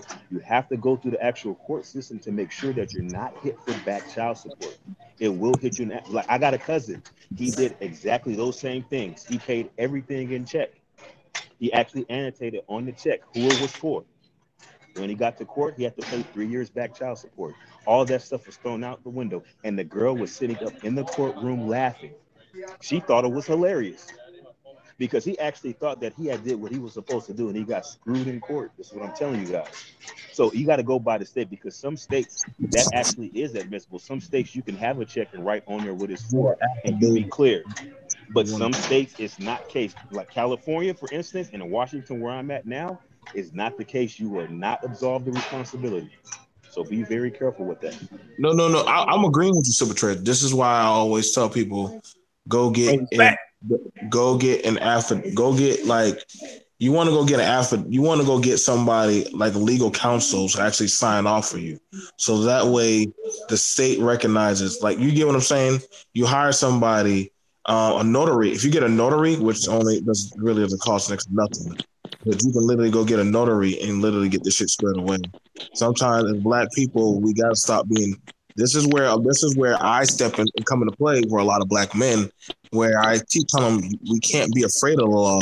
We got to know how to utilize them. Go to the. I was just gonna say that. Elevator five. Go right there. When you get to the end of that hall, you're gonna turn, quick turn again, and then right there, then you'll see elevator like bay. a lot of It's elevator 5. I think you're gonna have to go to. But that's the one. That's one I just direct you to. Elevator 5. One more thing, you guys always remember that you can also seek legal arbitration. So that is a cheaper route than actually hiring an attorney. Because remember, an attorney is by the hour, even when you're on the phone, right? And some attorneys, like the attorney that I had to utilize for a different type of case, or actual criminal case, I had to pay a $10,000 retainer up front. You can't use a credit card. They want it in cash. And then you got to pay your $400 an hour after the fact. So my thing is that if you can't afford a legal counsel, you may want to look at arbitration. And arbitration is withstanding in the court of law. It's an actual legal recourse that you could take, get arbitration. You seek a non-biased person who actually mediates for you. You come up with arrangements, they draw up a document, and it holds up in the court of law. Legal arbitration. Right. And I mean, that's the thing about it that's the thing about when I sit down. I mean, if I could honestly sit down and I do this with a lot of brothers, I try to sit down with them and I ask them, listen, first things first, I need you to know has there been anybody else you've been fucking with?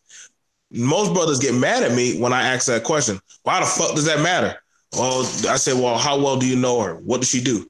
The reason why you need to start keeping a chronicle account of things that happened. Why? Because this could mean this is your life now, and you need to be able to tell us, what did you do? Were you drinking? Did y'all do anything? Was there any kind of substance?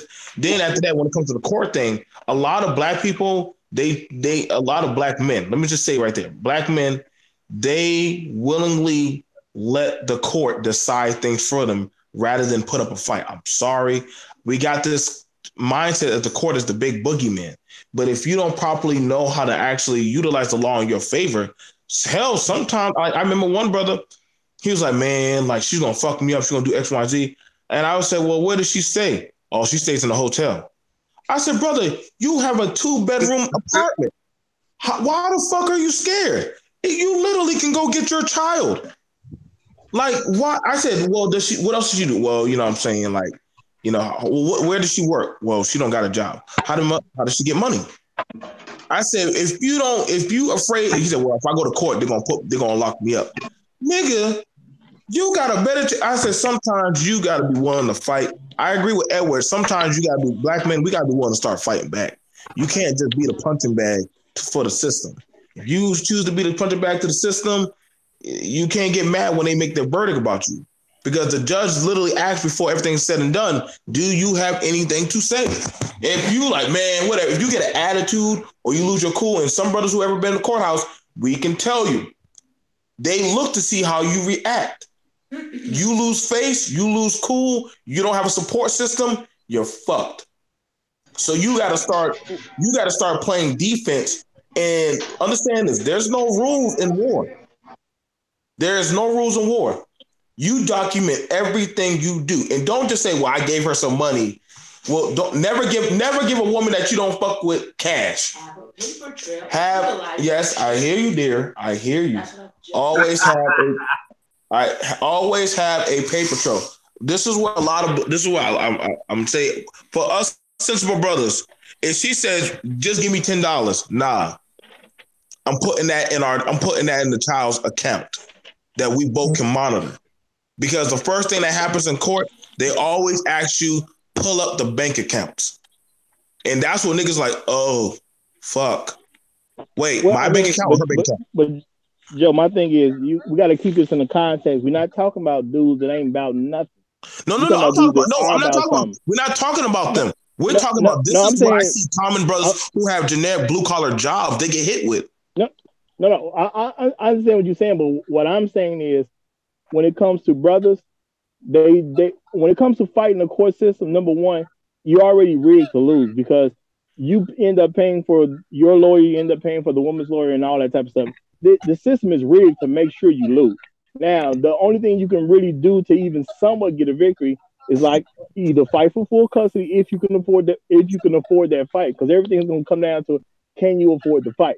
Because at the end of the day, they drag stuff out. A woman would never have a problem dragging stuff out because she's not going to end up paying for it anyway. So it doesn't make a difference how long she drags it. So you got to actually make an assessment. Do I do the fight that's going to cost me X amount of dollars, or do I just pay? That is a real question every man's going to have to ask himself if he finds himself in that situation. Let me say this, Roger. And I'm my wife is right here. This happened to me when I was in the military. Okay, I had a woman that went to my command and said that she had my child, and they were forcing me to give her $100. Okay, now at first I was like, man, it is what it is. Fuck it. As long as she leave me the fuck alone, all this good shit. But then, like, one dude said, bro, why are you just giving her money? You need to go to court and fight. And I said, okay, well, let's go do it. So first things first, a lot of you brothers, if you got a woman or whoever you with, or if your mom or family, you need to find out who's on your team that's going to help support you in this fight. But it's a mental battle first. But if you ain't mentally prepared, my thing is, what are we fighting for? The thing is, what are we fighting for? Are we fighting over a kid that you know that's yours? Or are we fighting over a kid that you don't even know that's yours? Before you start fighting for a kid, you need to be ready to fight for yourself. You gotta understand. You gotta fight for yourself. No, this is what I'm saying. As a man, you depend upon what fight you're going to take on. There's a question, and my thing has got to be clear for the people that's listening. Are we talking about fighting to find out if the child is yours or not? Or are we talking about fighting to take care of a child that you've already established is your child? What fight are we talking about? Well, the thing about it is, first off, you need to establish to the woman that, listen, my household, which is me, myself, cannot easily be shaken by just an outsider. A lot of brothers who possibly have children or anything, or the woman has custody and they don't know, they need to knowingly already have implemented plans set up or set aside on how to deal with this. Super Trish had a good idea when he said, listen, I need to already start getting me a legal team ready, because you don't know what she's thinking on the other side. Naturally, the state is already going to give her one. They're going to give her one. You, not so fortunate. The state does not give a man one. The state is looking at, how can I make a buck off this child? Y'all don't like hearing that? But I understand that, but that's why you have to make it clear about what we're discussing when you're saying a man has to fight and what fight. That's what I'm saying. You got to make that clear what we're talking about, because she's going to get help. We know what she's going to be thinking. She's in court to screw you. That is what she's thinking. There's no question about it. If she was not trying to screw you, she would not be in court. Period.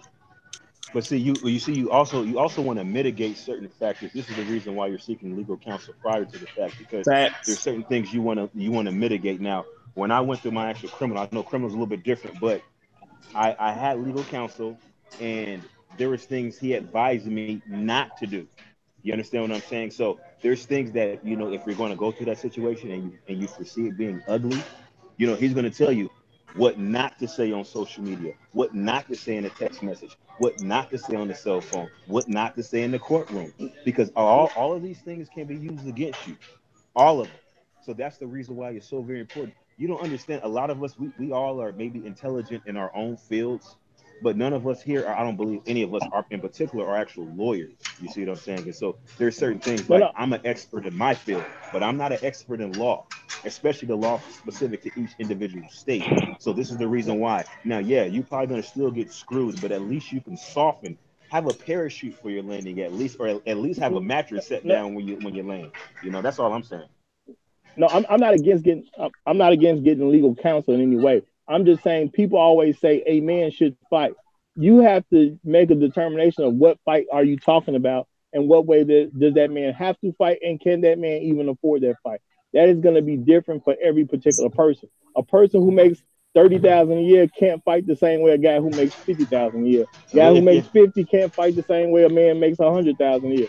That's what I'm saying. So, and there are scenarios where it's going to be better for the man to simply just take on what he's given. There are scenarios like that. The thing is, yes, you can drag something out, but when you have to pay for your own bills, you have to pay to take care of your child, and you got to pay for this legal process all at the same time. For a lot of men, that's going to be too much. well, It's just a I do simple agree. game of numbers at that point. Yeah, I I'm just do saying it's agree a simple game of 100%. numbers at that point. I agree 100%. If you make So 30,000, if you make 50,000, you're not going to be able to fight. It's just fact. But you can at least look at the option of legal arbitration if, of correct. course, the woman is in agreement. So, I mean, you do definitely want to explore your legal options. Again, it may not do much, especially if you don't have the money to actually put up a fight. But, you know, from my particular perspective, you know, if I was in a situation like that and I didn't have the funds, I am trying to hit up every men's rights organization. I will do whatever I can. Like, don't just give up. Explore your options. Maybe you don't have the resources to financially fight your own by yourself, but you can at least look at the other options you have available to you. And Yeah. there are organizations out there for men to actually put up a fight. You know, I wouldn't just give up. And, That's what I'm saying. No, and, no, no, and I agree with that. I'm just saying that when it comes across to a listening audience, when a person is told just to fight, they're not going to know what that means. That's all. So well, I just wanted to get a clarification on it. That's all. a Go big ahead. reason why people say to fight is because that's a certain posture and a certain mindset. You're talking about like the details, and I definitely understand that. A lot of people will say that, and they have no idea. Is even as much as what Super Triz has said, they have no idea as far as details of anything. But there's a lot more information out there, even if you make less money than people would think. And I can tell you right now, even if a dude squares up with presenting himself the right way and he can do a lot more than what he thinks. Part of the problem with black men, and this is a fucked up system, make no mistake, but I'm talking within the construct of this fucked up system, and I'm just talking about paternity bullshit, because you gotta think there's not even paternity fraud on the books, is the fact that it banks on black men being scared and not challenging. It's just like, I'll give you a perfect example. When you look at the banks, or you look at all these fees that the banks will try to give you and stuff like that, or credit cards, you can actually, if you're willing to call and get those fees taken off, you can actually call and get a lot of that stuff taken off. If you're willing to make the phone call and crack a couple of heads, it banks on you not doing that. It banks on you not challenging that. It banks on you just accepting it. And what a lot of black men tend to do is they tend to be like, they tend to just accept it and think that's the best action. I'm gonna keep it real with you. That's never the best action, because no matter what financial situation you're in, there is like what Super Triz said, a way to mitigate the landing. And this is why a lot of dudes, quite frankly, don't even go to court. They don't even show up because they get scared. And I understand that. I uniquely understand that feeling. But I can tell you, as somebody, not for paternity fraud, but court in general, but it's never good to not go to court. I mean, the system is set up to put your ass in jail and get you fired if you don't go to court. So this mentality, if somebody tells me, well, I need to know what that means. First of all, you need to say, this is what I'm going to do first, as far as I'm going to fight. Then we'll talk about what that means. Because when people say they want to know what it means, what they're really doing is they want an excuse to say no. I'm not saying that's what you're saying, but I'm saying a lot of people with that mentality tend to have it. So No, anyway. no, my thing was I'm just trying to allude to the audience, because I know there's people who are listening who are not going to understand what we're saying if you just say go fight. They were going to need some type of greater detail. Rod, So I'm just Bro, saying flesh it out a little bit. Rod, yeah. let me say this. Okay, so I'm gonna tell y'all about one of my court cases. I had a case where an old female of mine, she tried to hit me up saying that, Joe, this baby is yours. Okay, I said, all right, fine. Well, let. So first thing, right, they're gonna make you take a paternity test. Now, the first thing is I didn't have a representative. I didn't come with no money. I didn't come with anything. All I did was I said, listen here, this is how much I make. First off, you do not, what you bring there to present for you is all you need to know what to present.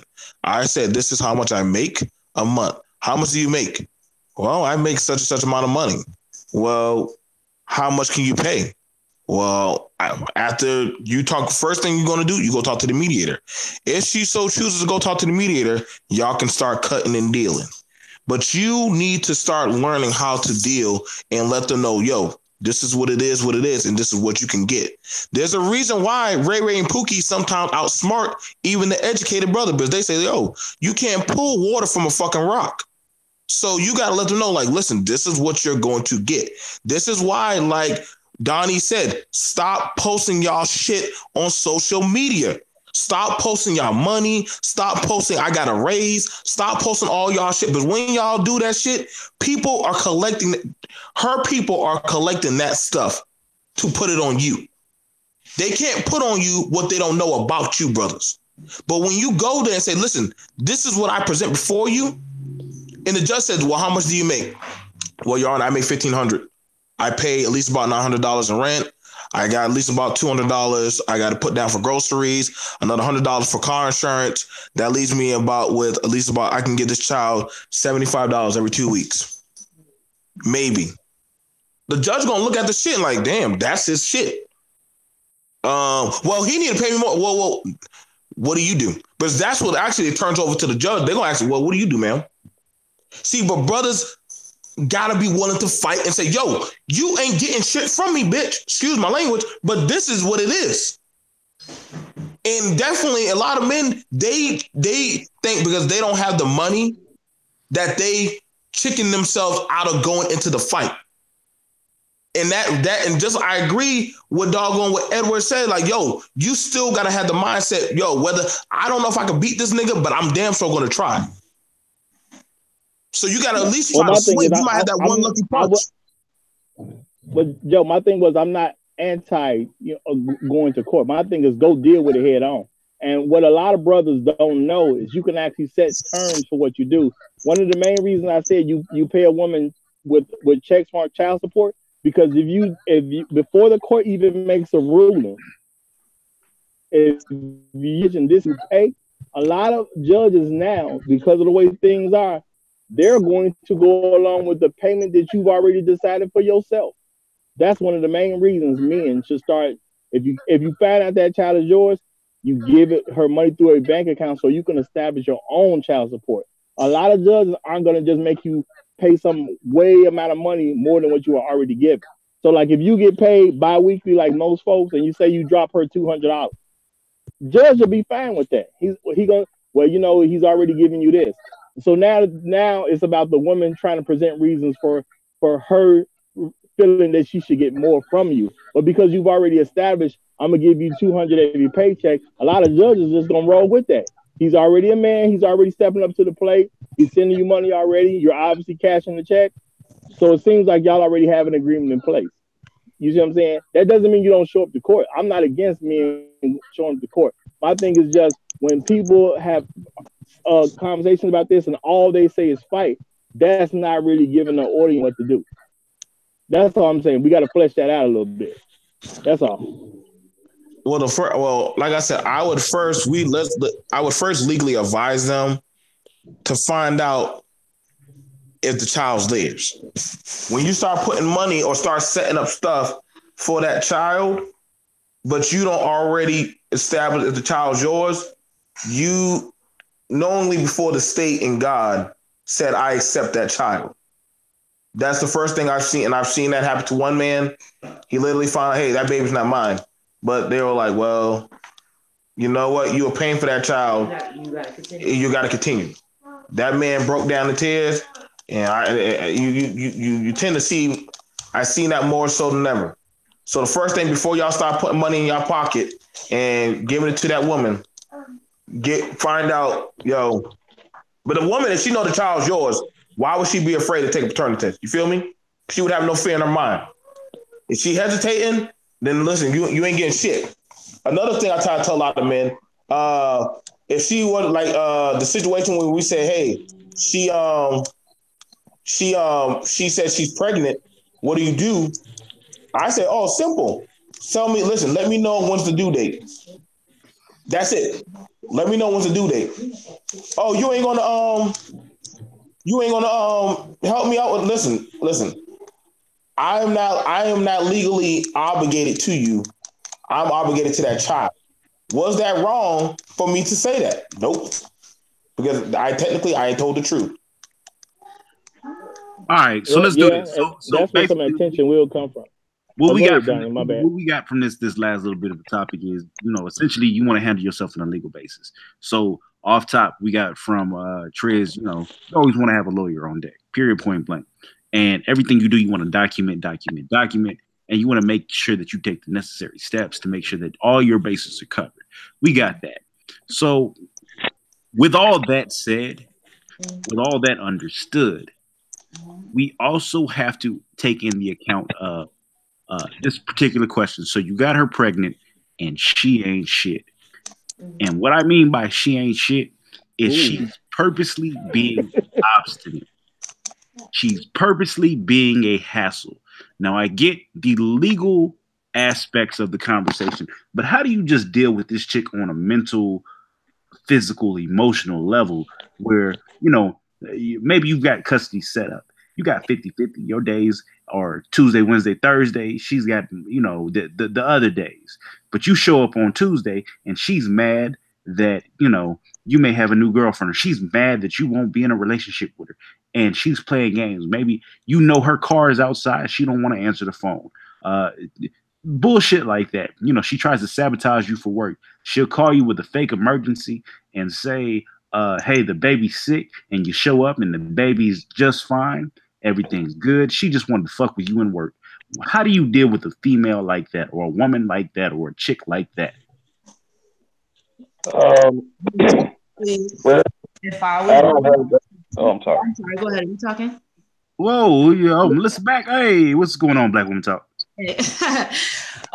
For me, if that was a scenario, or if that was any man, again, continue to just have your paper trail. Continue to record your stuff. Continue to document that stuff. If you see she's acting a fool and you at work, record her behind. Like I said, how many times do you see this stuff on videos where people actually do get in trouble and get caught out because they have that stuff recorded? And the judge can actually see, okay, on such and such date, I was sitting here trying to get my child. She's sitting here at home doing God knows what, or whatever, smoking up, doing whatever. You have all that stuff recorded. So how are you going to get in trouble for something that you have legally, or that you have on file, or that you have on document?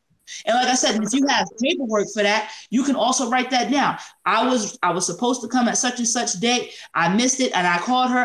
A few times. I left her mom a note. I left this, whatever. The point is, as long as you have some type of paper trail and you're logging everything and you're making sure you know what you're doing, how are you going to get in trouble for that? She can act a blatant fool all day, every day. But if you are recording her behind and you have her on different at different time frames, okay, she's out in her car smoking up, or she left the baby out on the corner and she's sitting here watching me, laughing, telling me to do this and that. You're recording all this stuff. Who's going to get in trouble for that? You know what? I would love to say that the courts are always going to be honest. The courts are always going to be fair. But you know what? It's a lot of times where, regardless of what you do, how upstanding you are, you damn near have to be looking like with Dave Chappelle's crackhead, and as a woman, to get the kids taken from you, to get the kids to be in a different position. So sometimes these courts don't really look out for a black male. granted, there's some fathers out here who've won some cases and been in a good situation, but there's a lot more scenarios where these fathers are trying to do the best they can or trying to take care of their children, and they just can't get a leg up. Again, like I said, then that's all. If that's all you got and that's the best that you can do, then that's exactly what you present. And you make sure, like I said, that everybody who's in your corner, they have they got the up and up on everything. They are updated on everything that's going on with you, everything that you're trying to do, so that way you also have that support. Just like with her family, she may not be cool with you or whatever, but if her aunt or if her uncle or if her mom, dad, if they're in support of you and they're telling you, hey, you know what, continue to keep doing this, just do whatever it is that you got to do, and they have all that on file when y'all go to court and she's trying to use them for representation or whatever else, and she don't got nobody on her side because she's sitting here acting an ass, what more can you do? If the court still sees that she's fit to take on a child, if a court still sees fit for her to take on a child, knowing her history, knowing the BS that she has done, and the stuff that you got on document, the stuff that you filed, the stuff that you recorded, and how you're sitting here keeping a paper trail for yourself on bills and everything else, I don't know how the hell a court is going to sit here and tell you, okay, well, you know what? She can still have the baby because you're sitting here doing this. Ain't no way in hell. If you got all your ducks in a row, if you are crossing every damn T and dotting every damn I, a judge is going to sit here and try to make you give up that child or tell you you don't have a chance of getting that child because this woman right here is sitting here acting an ass, doing any and everything out of the way and not even paying attention to her child. Well, yeah, it actually that's going to happen though.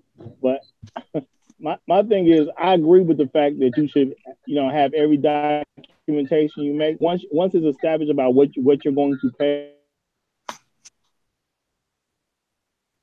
Mm-hmm. When it comes to child support, when visitation is, whenever it's at that point, I advise.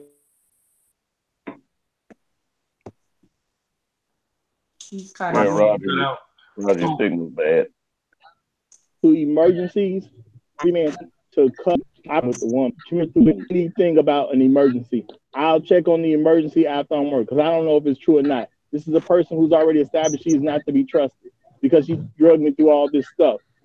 On top of that, I would also, and trust me, I rarely, as a black man, say get the police involved. You probably gonna have to go to her home to pick up the kids when it's time for you to have them picked up. You go there, you know what I'm saying? You text her, I'm outside. You wait about 10, 15 minutes. After you've texted her, I'm outside, then you call the police to get the kids out. Because you want to be able to tell the police that you came to get your children. You have your paperwork there showing when your visitation is, and then the police can get the children out the home for you. You're gonna have to take that route. So let me say this, fellas, I because this is probably indicative of the nigga that I am. In dealing in a situation which I've never had to deal with, but in dealing with a situation where you have a woman that just clearly 120% ain't shit, you have to guard yourself in the most simplest ways. You need to have traps set behind traps. You need to have a home alone situation anytime you interact with this woman. So when you interact with a woman who ain't shit, she's gonna call you with these bullshit excuses on why she needs to see you and she needs to have this and she needs to do this. Of course, when you get to court or whatever the case is, or when you get in front of another family member or somebody else, she's gonna have a completely different story.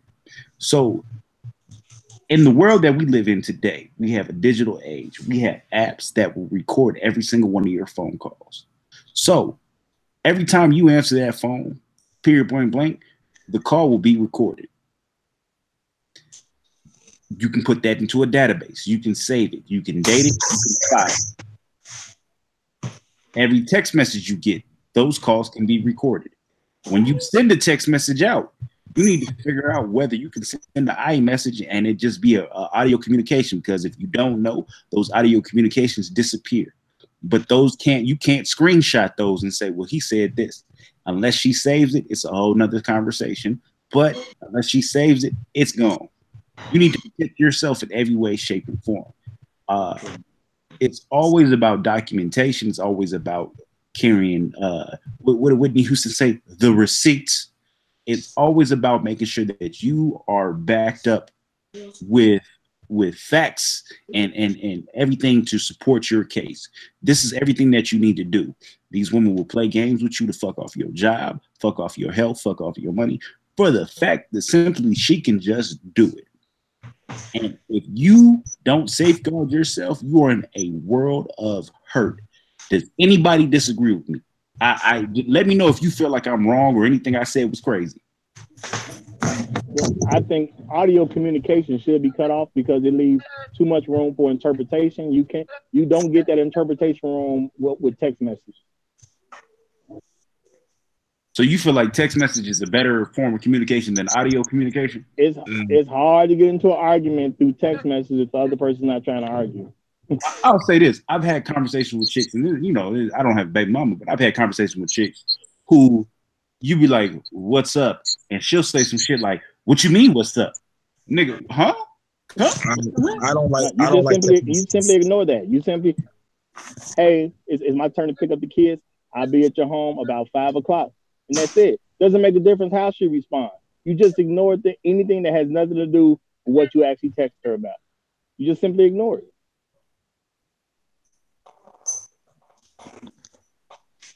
There's no reason to pick up a phone for her. Once your child support is established and once custody is established, there's no reason for you to be on the phone with her. Period. It's just not.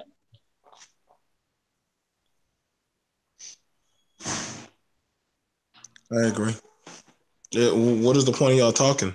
I think that's the thing about it for a lot of people, that they have a lot of issues and sets them back. If again, and I tell this to a lot of men, you have no allegiance to that woman. When niggas say that stupid shit, that only thing you should have allegiance to is that child. As long as they say that child is good, that's it.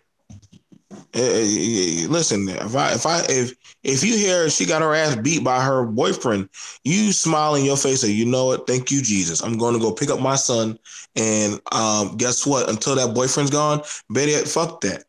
I'm going to take this to the court. I'm going to take pictures of your face.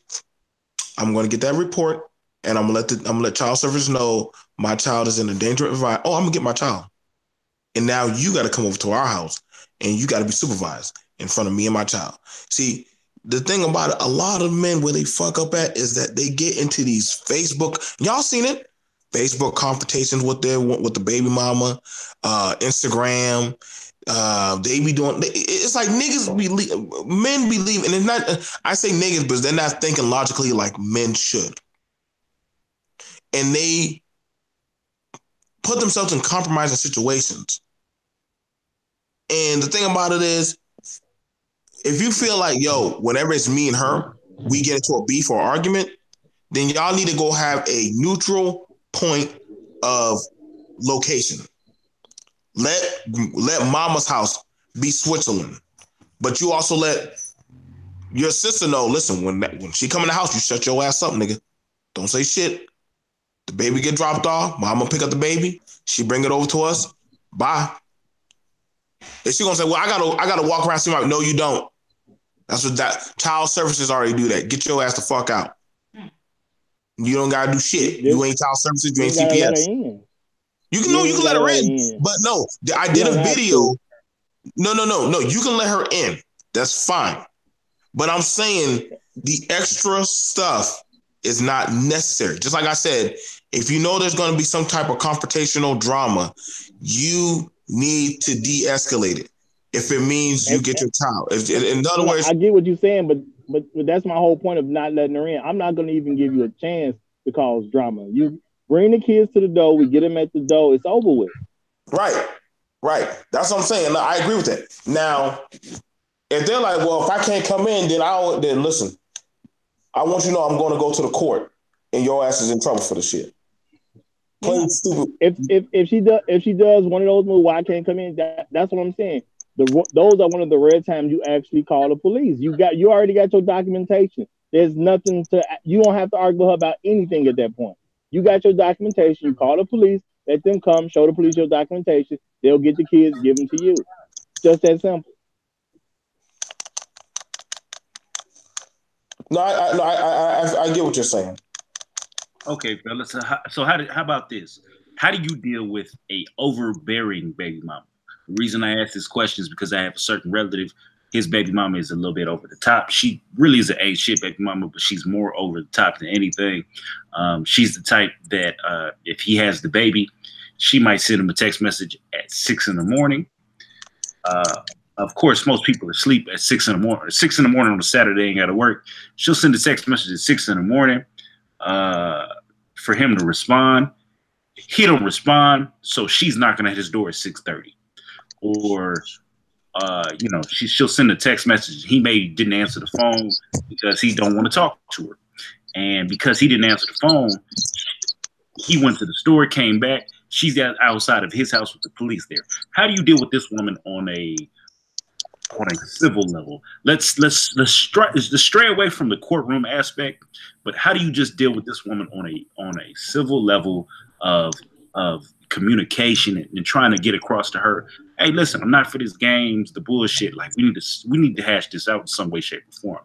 How do you get to a common ground to where, for lack of a better word, the bitch stop being crazy? You don't worry about it. That's why I'm steady pushing the issue. Communicate through text only.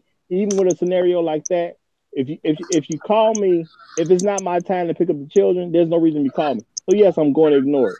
If I ignore it long enough, and then she shows up with the police, then I'm going to tell the police, look, it is not my time to have the children. Therefore, there's no reason for us to be talking. Remove her from my property. If she refuses to go, I need her arrested for trespass. It's simple as that. You play hardball. She can get off my property or is trespassing. You're not invited over here. I agree. And after a while, they're gonna get at her for that. And then the more you do that, you can go to the judge and say, "Oh, what's up with that? She's coming and bringing police to my home at any time and causing problems." So the judge is gonna look at that like, "Yo, what's up with that?" Yeah, and just because she brought the cops does not mean she can't get arrested because she know that's not her property. You know what I'm saying? Once it's established that's not where she lives, officer, get off my property. You know what I'm saying? If she refuses to leave, I need her arrested for trespass. Just that simple. Ain't nothing. Super Triz, where you at? You've been real quiet. Kev, you've been quiet. I need some opinions. I need voice. I'm here just patiently waiting my turn. I don't want to interrupt, but I am listening very intently. I will say that I am an importance that sometimes you have to do. Unfortunately, you have to get law enforcement involved because that's not just to protect your child. That's to protect you because you want somebody there in a position of authority, and so that way, again, you can have uh, legal recourse taken out immediately. Have her removed from my property. Unfortunately, for some women, depending on how belligerent they are, that's not going to fix things. Like you may have some legal recourse. You may go to the courtroom and say, "Hey, she's harassing me, this, that, and the third." Some women still won't stop. Unfortunately, that may be something you have to deal with for the duration of your child's upbringing. It's very unfortunate, but that's just the way it is. You know, I know some guys personally that go through things with belligerent baby mamas, so to speak, and they just have to deal with it. They've gone through all that process of trying to petition for full custody, trying to use it as an example of why she's unfit mother. Of course, they're not trying to hear any of that. You call the cops. The cops are like, well, we're not going to arrest her, you know. And you're stuck. You're at the mercy of law enforcement. Because some cops, a lot of these cops will take the side of the woman, and it'll be male cops that do it. So what do you do in a situation like that? You go to the court. The court really doesn't give a damn.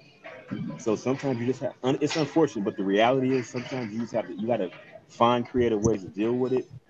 Try not to let your emotions get involved, and minimize the amount of dialogue you have between the two of you. Keep it straight to the point. I'm here for my child. Don't worry about how I'm doing. Don't worry about how I've been. None of that matters. I'm here for my child, and I'm out. That's it. All that extra conversation. Hey, so what are you doing for Thanksgiving? Don't worry about what I'm doing for Thanksgiving. All that extra stuff, don't worry. You just leave it alone.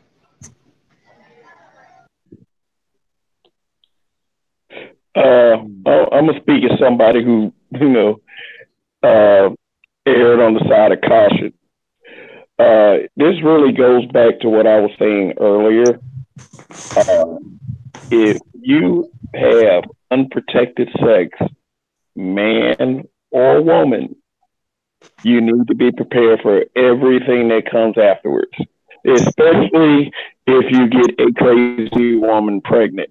You're going to have to do everything you can to cover your ass. And that is why, like we tell these women, you just vet your partners. I know sometimes shit happens, but it's one of those situations where if you make bed, you got to lie in it. So for me, I didn't have a kid until after I was married. I'm 42 and I just got married 5 years ago. So I mean, it was just a series of good decisions and being careful. I'm not saying that there weren't any scares or anything like that, because there were, but at the same time, I mostly just did the smart thing, to try to avoid becoming a single dad. Because one thing that I knew that I wanted when I had a child, I wanted to be fully in my child's life. Yeah. If that helps at all, as far as dealing with crazy women, and it's like I said, you fucked her.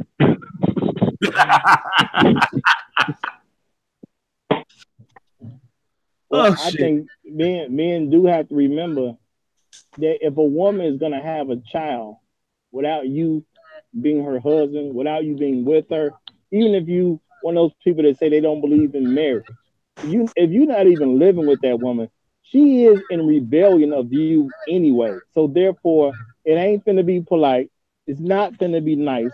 It's not gonna be peachy keen. Once you go into a child support situation, she's trying to supersede you, because she's now inviting other people into your relationship. Any woman that has the nerve to invite someone else into a relationship, man, you ain't friends no more. You're complete enemies. Treat her as such. That's why all communication has to be through a text. Any emergency you say doesn't even matter. You know what I'm saying? I'm not even looking at nothing you send me until after I'm off work. You see what I'm saying? That's just the way it's gonna go. Period. I'm not giving you anything extra because the court doesn't decide this is what I got to pay. I don't care what's going on in your life. You're only getting what the court said at this point because you involved them. Just that simple. I'm doing, you know what I'm saying? I'm hands off. Period. When it's my time to get my children, I'll get my children. If you make that a problem for me to get my children, then I'm gonna simply call the police and have the police remove the children from your location and give them to me, because I'm dealing with this paper trail at this point. I'm doing everything I can to hurt you.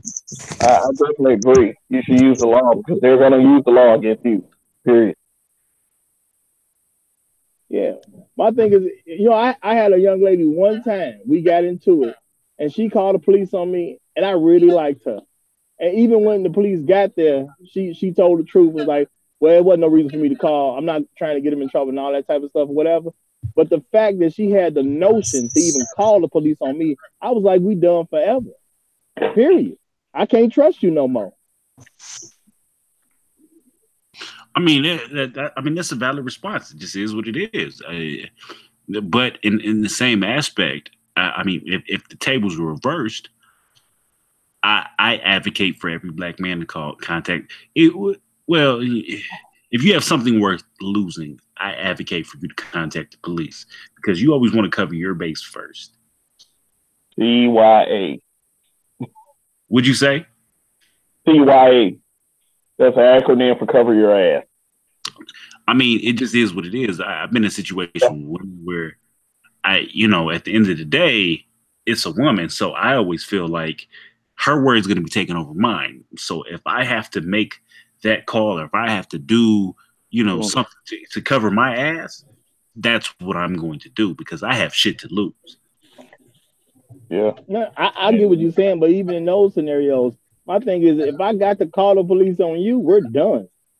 I don't believe in having that third party in your relationship. I It's me, will her, co-sign and that. that's it. I will co-sign that. Okay. Yeah, if I got to do it, if I need anybody else involved in our relationship, that is not the person I need to be in a relationship with. That's fair enough.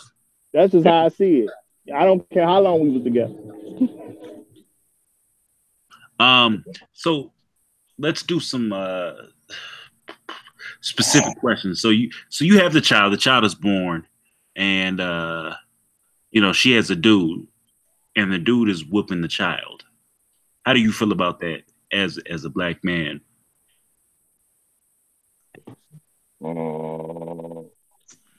I got whooped when I was growing up, so I'm not against discipline. I'm not saying whipping is bad or spanking your child is bad. What I'm asking you is your baby mama, for like, I hate that term so bad, but your baby mama is dating a new dude, and he's not even the husband. He's the boyfriend, and he's whooping your child's ass. How do you feel about that? How do you respond? He's not even the boyfriend. Would you say? You said the boyfriend? The boyfriend, not even the husband. The nigga she's with. All right, so here's what we got here. He didn't adopt my child, did he? No, I mean, you're not legally obligated. You need to keep your damn hands off my kid. No, I got a question. Is whooping like as in abuse or whooping as in discipline? Discipline, but still, dude. I mean, if you're not married to the child's mother, then don't touch my fucking child. If you didn't adopt them, don't touch my kid. If you're just a boyfriend, right? I understand if you're a husband, if you're your husband, I mean, and you have, I mean, the living situation is like that, but you talking about boyfriend, I think I'm gonna have a problem with that, whether it makes sense or not. I mean, how would you handle that? What would you do? Heaven forbid that you leave. Don't touch my fucking kid like that. Don't do it.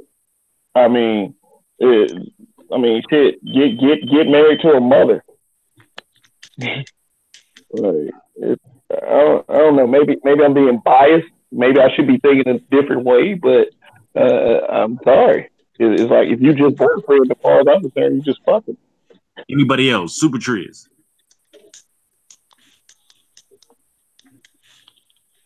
Triz, you there? Super Triz. I have to unmute myself. Sorry about that. Yeah. Oh no, it's all good. Yeah, that's in my mind, like maybe about an hour ago, I knew this question was going to come eventually. It's a very, very, very, very difficult because I posed this as a reason why men should not be involved with women who already have children by another man, because you're gonna be faced with this particular conundrum. Um, it's really a difficult concept for both the father of the child as well as the new man, because as a man, you're compelled to correct delinquency in minors.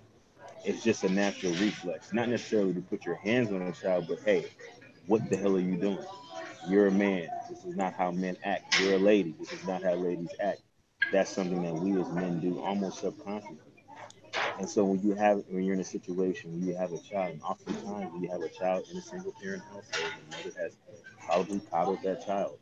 So that child, probably lack discipline to a certain degree, especially when you compare how a child behaves uh, in the presence of two parents. So you as that man, especially, that child is going to be especially rebellious because they're going to reject male leadership from somebody other than their biological father, for one. For two, they're going to be resentful of the attention you're receiving from the mother. Even though when you're not there, the child is probably in his room playing video games. But all of a sudden, when you're visiting, the child wants to be all up in his mother's lap. So that type of stuff really goes on, and they do things to actually get attention, from the mother while she's with you. So in that instance, do I think that the man has the right to discipline the child? That really depends. If you're with that child, again, I'm kind of in agreement that there should be uh, some type of verbal, Like if you see a child doing something, you may want to grab that child and pull them out of that situation. But to actually inflict corporal punishment, like whooping or spanking the child, I think until you're actually in some type of committed like marriage, and when I say marriage, I use that term loosely because I don't advocate for legal marriage at all. But if you're in some type of spiritual marriage where you actually went before a minister of some sort and exchanged vows, and you're married, I believe that husband now has the right to actually discipline your child. But prior to that, no, I don't think he should be putting his hands on your child. I think he should at least, hey, consult the mother, say, hey, um, this is what's going on with your child.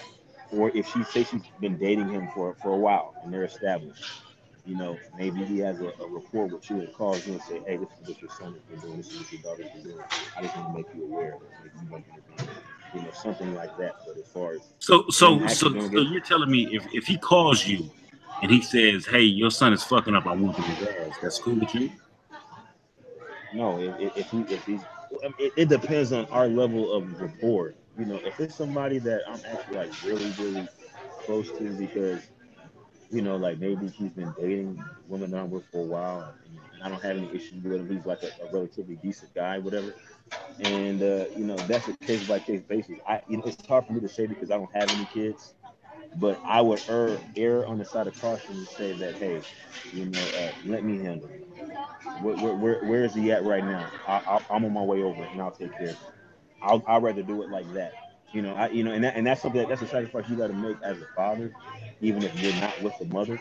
You may have to take time out of your day to address certain situations like that because you don't want another man practically raising your kid. You want to establish that you're a father, and you want that to be evident for that child. You want to establish that authority.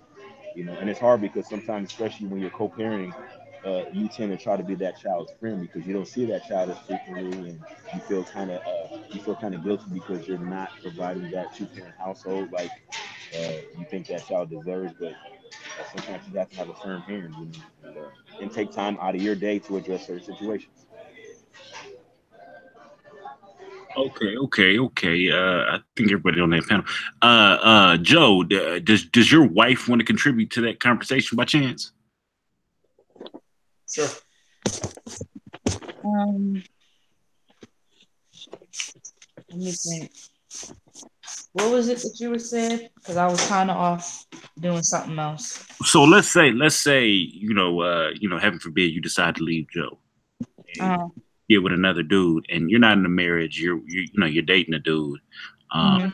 And do you feel like that man should be able to whip your children or spank your children or anything like that? Um, Or you know what? Let me put it on the opposite side. Joe's with another woman, and that woman is just doing corporal punishment with your children. How do you respond to that? I don't think that should be because, like you said, it's only dating. He doesn't really know this woman all that well. He's just still getting to know her. So for another woman or even another man to be putting their hands on our kids, I think that's highly out the question. I think if they've been together for some time, they're actually looking at long-term relations, talking about marriage and everything else. I've met her, I'm good with her.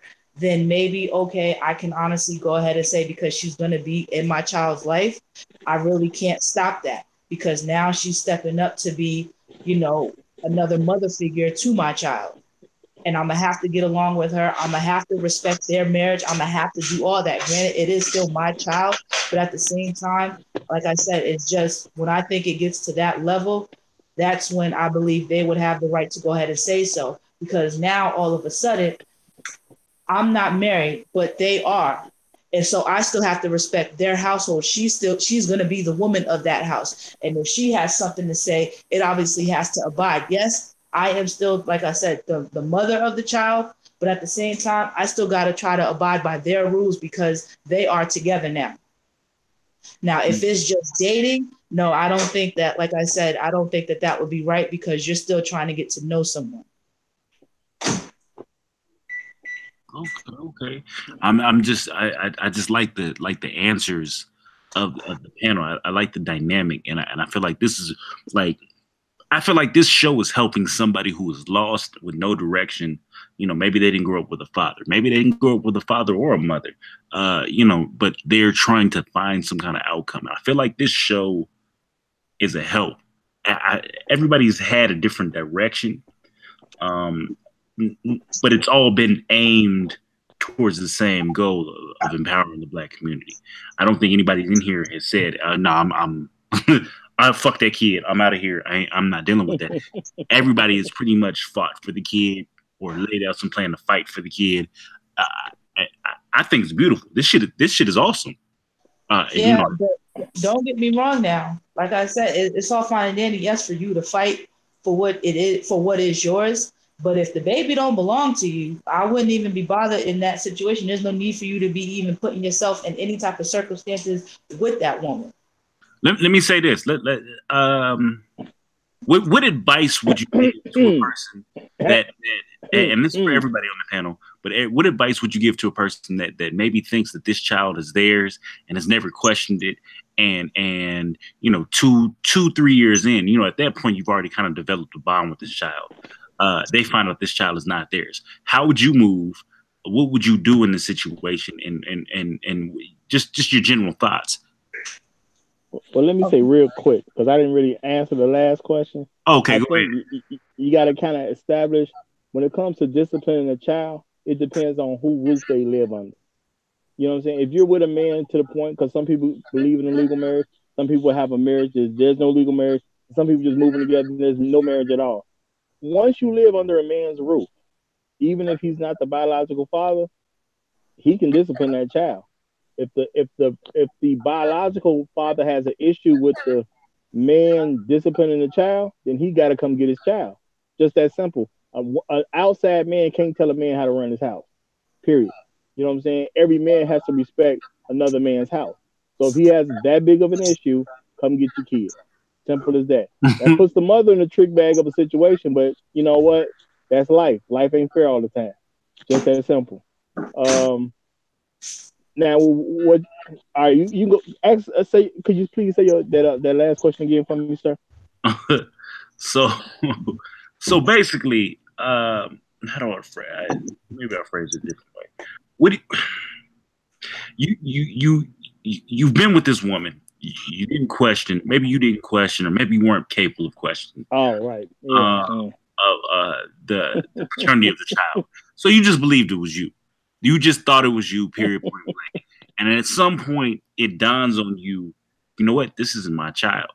And you get the DNA test, and you figure out that it's not your child. You guarantee it. It's 120% not your child. Now, you may be a year in, 2 years in, 3 years in, but it's after the point where you feel a physical, mental, spiritual connection with this child. You've raised this child. You've been in this child's life. What do you do as a Black male? If nobody wants to go, in all honesty, I would just say be honest with that child. Because you know what, there's too many times where you see the kid finds out later on when they're like, 18, 20 years old, thinking that this man this entire time was my father, and they come to find out he's not. And then they'll start to resent you for that. They'll get pissed for that, because they're like, well, you know what? You're not really my dad. I mean, it could go another way. They could be happy. They could be thankful. You know what? It is what it is. But a lot of times I have seen where, people, like I said, they get pissed off with both parents. They're upset at the fact that, you know what, this man, yeah, I appreciate you for taking care of me, but you're not my father. And I want the truth. I want to know who is my father. I want to know who's out. I want to know where he is. I want to know. I want to see him. And they don't like that. So my best thing is to just be honest and let them know when they're old enough to understand, hey, this is this, and this is what was going on, and I'm still here for you regardless of what. And I understand if you would like to go out and help find your real dad or whatever, I get that. But the best thing I would just say is to be honest. I believe you should tell a child immediately, because I mean, the longer the child is in your life, then the more of a difficult situation Exactly. it may be for that child. My thing is just tell a child immediately. At the end of the day, if you decide to bounce out 100% totally, can't nobody say nothing to you, because it's not your kid. At the end of the day, that's the mother's problem. That's the child's problem. But it's truly not your problem. It is not your fault she decided to lie to a little kid. You know what I'm saying? She got to deal with her own life. Now, if you want to participate in that child's life, my thing is there's only so much you can do, and you can only do so much for how long, because at the end of the day, once you move on to a different relationship, it's gonna be hard to explain to your woman why you over here messing with this kid that ain't even your kid, and Mhm. that belongs to your the kid belongs to your ex girlfriend. So you're gonna have scenarios come up anyway where it's not gonna be too favorable on. And even in her situation, when she get her new man, why is this old dude coming around visiting this child, and that's not even the child's biological father? You basically inviting a whole bunch of mess into people's lives at that point. So my thing is, be real, let the child know what's going on. You can help for a while if that's going to help ease out of the situation. But once one of those other two parties get into a relationship with somebody else, problems are about to start coming. You know what I'm saying? So at the end of the day, as a man, you got to be able. You're gonna have to be ready to walk away from that regardless. You're not gonna be in it long term. That's just reality of it. Some kind of way that relationship is gonna be severed, and it may even hurt your heart because you've been with the some period of time. Maybe the child's already 13 when this comes up. It's gonna hurt your heart, but at the end of the day, that relationship is gonna be severed. Mm-hmm. Man, no. It's a 50-50. It's a 50-50. I'm gonna say Why you say it's a 50-50? Go ahead. now y'all saying now the situation y'all would I just want to make sure I'm correct is you find out the child is not yours, correct? But you have a nice bond with the child. Yeah, What did she say? but you have a nice bond with the child. Yeah. Okay, yeah. Now, I've seen some stepfathers that are closer to the boy than the actual father. And it sometimes, depending on it depends on the person. Depends on the person. This is why, at that point, I tell a lot of men, you need to go into your personal closet and ask yourself, do I still truly want to do this? Not for the woman, but for me and the child. Because a lot of guys, when they get this kind of news, they run and tell everybody. And that starts to weigh their conscience. Now, I ain't telling you got to stay. But I'm asking, but I have seen some men that even when they found out the child is not theirs, they said, I'm all he knows. I'm all she got. And I don't like her. I don't like how deceitful she is. But I'm going to still be for that kid. Because that's the whole thing about it was the child did nothing wrong to you. It was the adult. You feel me? The child still looks to you and says, listen, whether you my flesh and blood or not, I'm still looking to you. Not for I'm not looking to you for money. I'm just looking at you just to be that person for me to come to. But I've had, like I said, my dad wasn't always there, but I've had different other men who have stepped up and say, yo, I can help you. So again, this is going to mentally fuck up the kid because the kid's going to be like, well, that's another man that abandoned me. Now, so you can play like as for adult. This is the thing. This is why I say social media has badly toxic, has badly poisoned the dynamic of a man around children. Like we just talked about a video just yesterday. Now, as all of us, mind you, for all of us yesterday when we were talking about that stuff, y'all were talking from the standpoint of a father. The what if of a father. Y'all ain't fathers yet, but y'all talking from the standpoint of a father. So the thing about it is, depending on how close you are to that child, a case varies. Because if you know, oh man, we got X, Y, and Z, this child, don't stay in it trying to prove anything to your manhood. Do not stay in it if you're trying to prove something to your manhood. If you genuinely care about that child and you love that child, men, if you're listening to this, then you do it for you and that child. Not for her, not for the somebody say, oh man, you're such a good dad. No, you doing it because you want to do this. If you don't want to fuck with her, if you don't feel like being with the bullshit and you feel some type of animosity, if every time you look at that child, you get angry as fuck, Leave her and the child alone. Having the one man, he thought he was doing a nice thing. The church hyped him up into it. He ended up beating the child into a coma. This is why I try to tell a lot of brothers, if you find out the situation, you got to ask yourself, do I really want to still be around this kid? I hope I clarify that for a lot of men. Okay, yeah, I like that. Super Triz, where you at? Super Triz, click on it. Yo, what's going on, y'all? What's going on, Super Triz is right here. What up? What did I walk into? It sounded like y'all was in the middle of the conversation. World. He's a beard professional.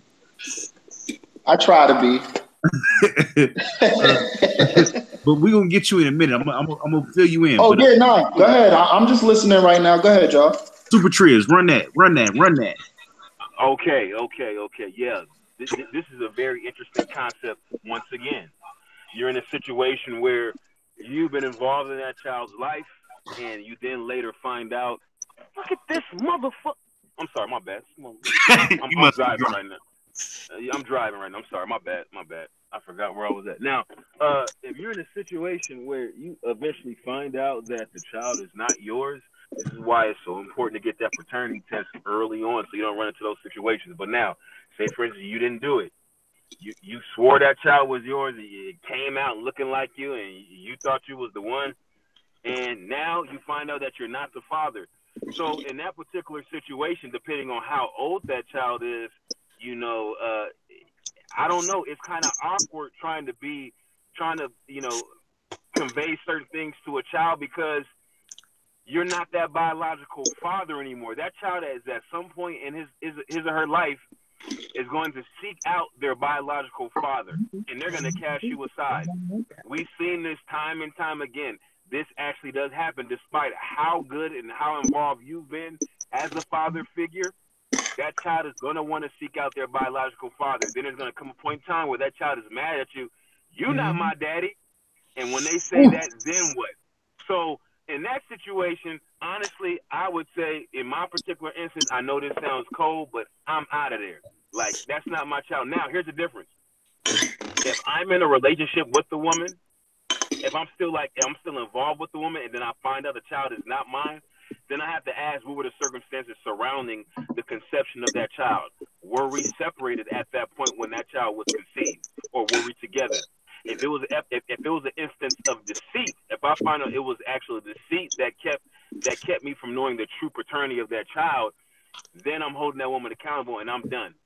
But if I have made that conscious decision, like, okay, we're breaking apart for a minute and we're going to go our separate ways, and then she in turn becomes pregnant and I decide to, be with her and I didn't take the responsibility of getting a paternity test, then that's when it becomes ambiguous as to whether or not, depending on how I feel about that woman and depending on the circumstances, whether or not I stay in that relationship. Now, that child will be informed that I'm not the biological father, but that doesn't necessarily mean that I won't be there for that child if I'm still with the woman. The decision that child's gonna make. Okay, I like that answer, Super Triz. You went out there and you did your damn thing. We got Kev, and then I'm gonna throw. We got Kev, and then we can give the question to Castro. After this, I'm gonna throw everybody a curveball, and we're gonna see how you respond to it. And Joe, is your wife listening still? Yeah. Okay, yeah. Cool. Kev, can you answer that? Okay, say the question again. I'm sorry. So basically, you've been with your wife, your girlfriend, your significant other, and you've raised this child as your own. And at some point after the child's development, you figured out you've already caught a bond, but you figured out that this child wasn't yours. What do you do and how do you react? First of all, divorce. God damn. Okay. I'm sorry. I'm getting out. Hey, you ain't shit. You ain't shit for watching. The bond that I have with the child, however, that's going to be different. Like if this child wants to call, hang out, come to me for advice, I have nothing against it. I got nothing against it. But this child is always going to have. But this child, and this is the reality, is going to have to understand the truth. Your mother lied. I'm sorry. That's just the way it is.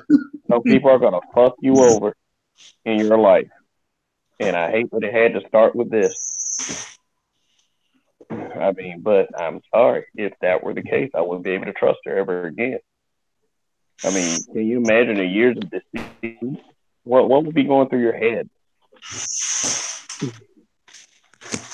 like, but the since I'm not in the situation, I can't really say how I would react to the child because it's like this. In my realistic situation, I take great pride in being a dad. Like I do, I love my child. I can't imagine life without her. That would be very heartbreaking. That's some deep ass shit, Kev.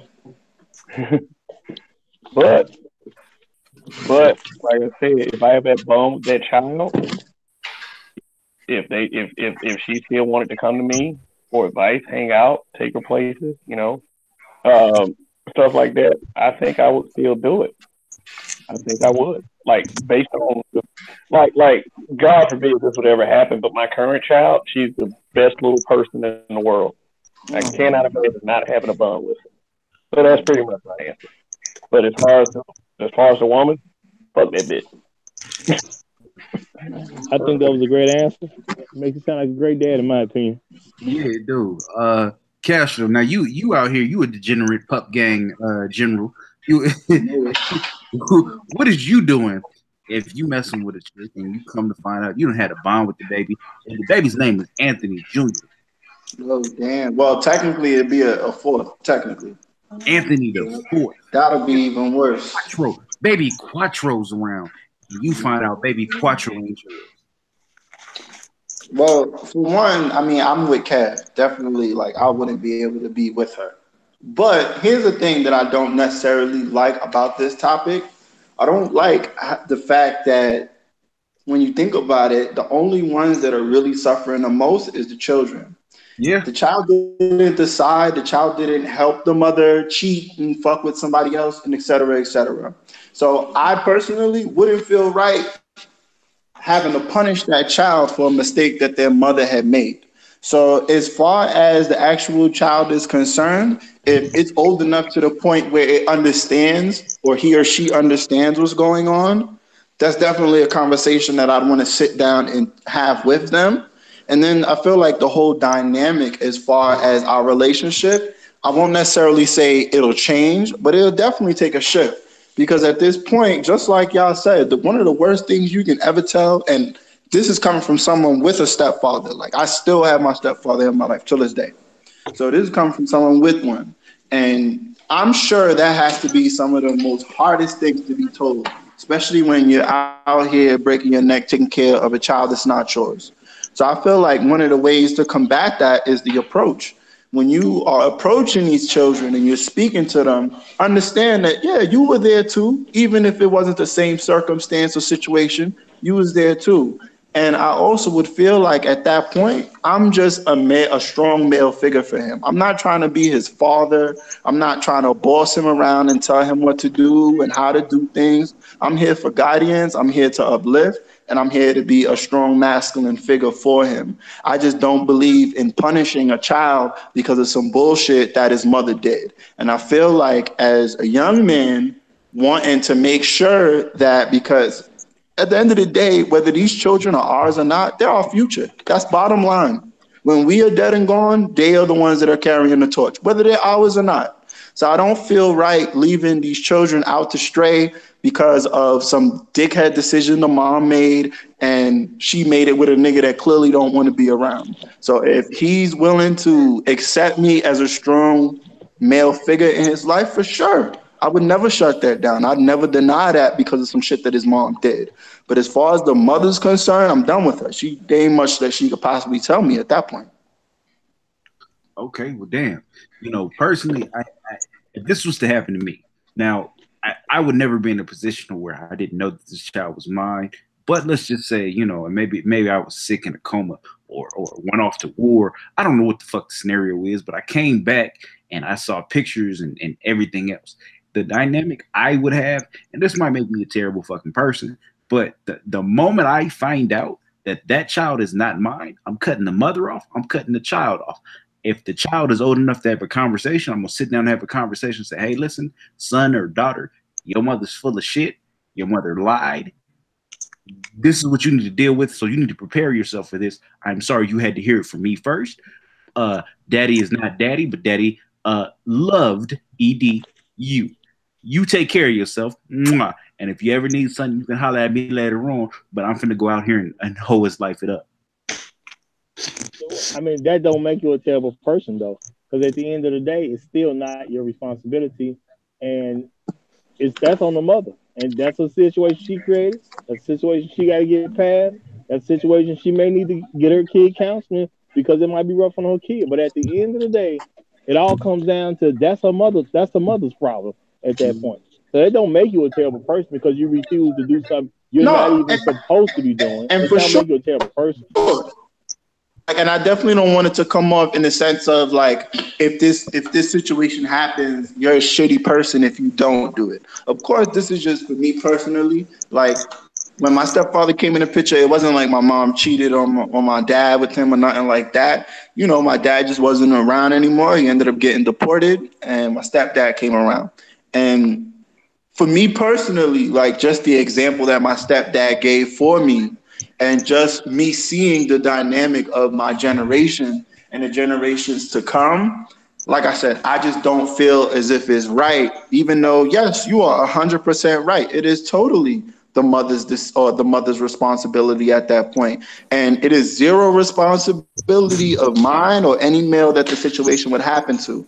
But like I said, it's just for me, like, I just don't feel right putting a child through that, especially even though I know that I'll never fill that void as his father. I want to at least make sure that when he grows up, he had a male figure in his life that told him right or wrong, that showed him the steps, and that he could come to and talk to about shit. I feel like a lot of these kids out now, in my generation included, did not have that growing up. And that's why they are out here acting like this, because they ain't got no guardians. And whether it's the father decided not to be around, knocked her up and moved on, or if the mom just made shitty decisions with the nigga she was getting pregnant with. Bottom line is, that's none of the child's fault. So if I can do something as small as providing guardians and helping along, doesn't even have to be monetary. It doesn't have to be financial. It can be something as simple as they need somebody to talk to about gosh shit, and they can't talk to mom about it. Like, I'm all for that. I don't see nothing wrong with that. But of course, that's a decision. I'm saying I don't see anything wrong with what you're saying. But my thing is, no man is a terrible person for not doing it. It's totally 100% up to that man. Agreed. Because at the end of the day, like, I've always had my father in my life. My father is still in my life. He's still alive. You know what I'm saying? I just talked to him last week. I'm probably talking to him this week. So as a man who actually had a father, and I didn't even realize it was a lot of people who didn't have dads till I got into high school. Because I come from a big family, and there's so many fathers in our family. You know what I'm saying? It took me years to even realize I actually got an auntie. I actually got two aunties that were single mothers. I didn't even realize it. It's just I always expected dads to be around. Even when I was a child playing with kids in grammar school, I go to their house and I never met their father. I just assumed dad was at work. You know what I'm saying? It just never came across my mind that they would not have a father. I didn't find that out until I was in high school that people didn't have dads, because it was expected to me. But being that way, I understand the importance of a father. And I don't even like our society pushing male figures as if that's as good as a father, because in my opinion, it's just not. I mean, I'm glad stepfathers, that's a different thing, because that's a person who's coming in a situation and deciding to be a father. That's a different thing. A male figure is nice, but it's nowhere as close to being a father. I'm a male figure for some kids now, but I know I'm not their dad, and I'm never going to give them what a dad could give them. It's never going to be the same way. It's nice that I'm doing it, but it's just nowhere near what a father gives you. And I don't even like the fact that we have so many women who feel that, I just get some man in a child's life, and that's like going to equal up a dad. I totally even resent notions like that. It bothers me a lot that I'm a part of a community that think a male figure could even come close to a father. It's just No, better. and I mean, at the same time, I'm not trying to say that stepfathers I'm not fill putting that that on you void though. completely. But my thing No, is I wasn't this. putting that on you though. I wasn't putting that Oh on no, you. no, I of know course, you mean well. Yeah, I know of you mean course. well. Yeah, that's just it for me. Like, I don't knock anybody that does decide to do it, that doesn't decide to do it. Like, I'm all for, you do what you feel is right for you. For some people, they may not be able to get over that. Every time they see the kid, it may bring them back to that traumatic experience that may have happened to them. I know Brandon, I think Brandon probably remember this guy.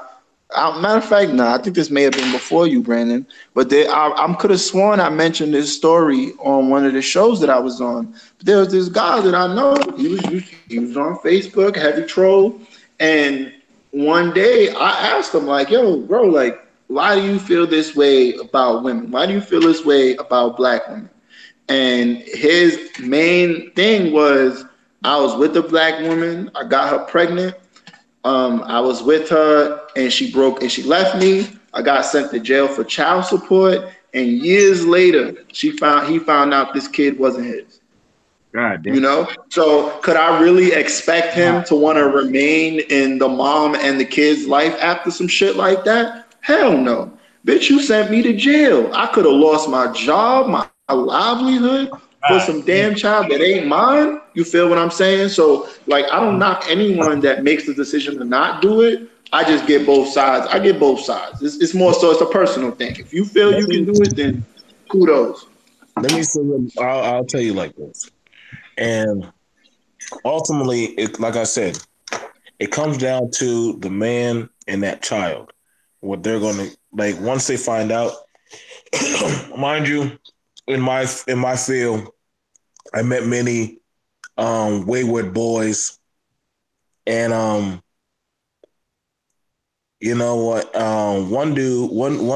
One kid during practice, when we got off the mats, he was like, Mr. Pinkerton ain't even your dad. And he got quiet. Boy walked off the mat, you know what I'm saying? Went over there. You know what I'm saying? I was like, oh shit, he knows. You know what I'm saying? I walk, when I was walking with the boys and everything. He was quiet. I wanted to go talk to him. He was like, I know he's not my dad, but to me, he's my dad. I said, really? He said, I know where my dad's at. He said, I'll show you where my dad's at. He took me with him, right, to the shittiest part of town. His dad was in a zoo house. Do y'all know what a zoo house is, right? Nah, enlighten everybody. A zoo house is a crack house. A very much worse, high-tier version of a crack house. That's why they call them the zookeeper, because they all act like animals in there. I mean, they do a lot of stuff on the walls. He is just really bad. Yeah, this is crack. Niggas on crack do anything. He walked up to the third floor and showed me his dad. And he said, this is my dad. I said, I'm sorry, son. After school special. Yeah, but you know what? That boy did not cry. He did not blink an eye. Nothing. That boy said, close the door. Close the door. And we walked right back downstairs. I thought I had to go give him a hug. But he was like, no, I got me a dad. My dad gets off at 6 o'clock in the afternoon. He going to ask me about my homework. He going to play some video game, play some 2K, and we're going to talk, and he going to ask me to recite the Quran. And again, just like some of us, we should understand. The child, some children, they know that I know you ain't my dad. I know you just my coach. You understand? A lot of these boys, especially, search hard for that fatherly model to run after. They do. And this is why we got a lot of young men, they run to the streets. This is why a lot of them run out there to go find somebody who can just accept me. And I agree with the brother Raheem when he said they looking for somebody. They're looking for somebody. They just don't. It might not be the right thing, and we gotta be for real.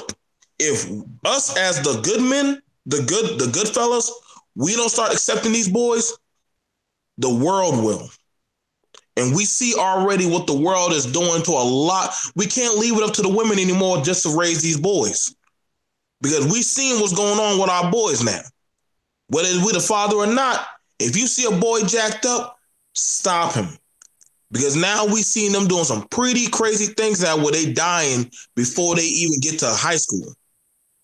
So, again, I understand. Like I said, we ain't telling everybody, hey, be a daddy. But you'd be surprised how many young brothers are checking, oh, Mr. Casanova, he travels around the world. Maybe I can, hey, y'all want to learn how to travel and get outside your country or get outside your state? Let me put y'all on game and tell y'all. Betty, I'm going to show you a lifestyle that you can get into. You know what I'm saying? But a lot of older men, they're not trying to take the younger brothers or the younger sons and put them on game. Now, let it be I'm not trying to use the other societies, but in the Arab society, they take their young sons in. Whether that's their son or not, they're going to take that young boy in and treat him and usher him up into being a man. It's dependable. So that way he can contribute to society. Same thing for the Asians. We need to get on code for our boys. Or we ain't going to have no fathers really left. Not the good ones that we need. You know what I'm saying? So I ain't mean to take up your time, Donnie, on that one. No, it just leads back to my favorite topic: old niggas. This is what I always be talking about. See, because like this is what they do, and I'm not even going to try to go off on no tangent either. This is what they do. Like exactly what you said. They're not going to come to you and try to put you on the game and be on some respectful shit. Nah, they're going to come try to clown you. They're going to talk about you. I had this, that, and the third when I was your age. You doing this, you doing that. And it's like there's no guidance there. It's like these niggas, some, not all, but some of them, it's like they be trying to compete. That's what it really come off to at the end of the day. It felt like nobody really grew up. It seemed like everybody, at this point, they just trying to compete. When at this point, these young kids, they need male figures at this point. Like I agree 100%. And it's not a knock to our women or anything, but that's not a woman's job. And I find it's impossible for a woman to actually do that. So I'm with you. I agree. I agree 100%.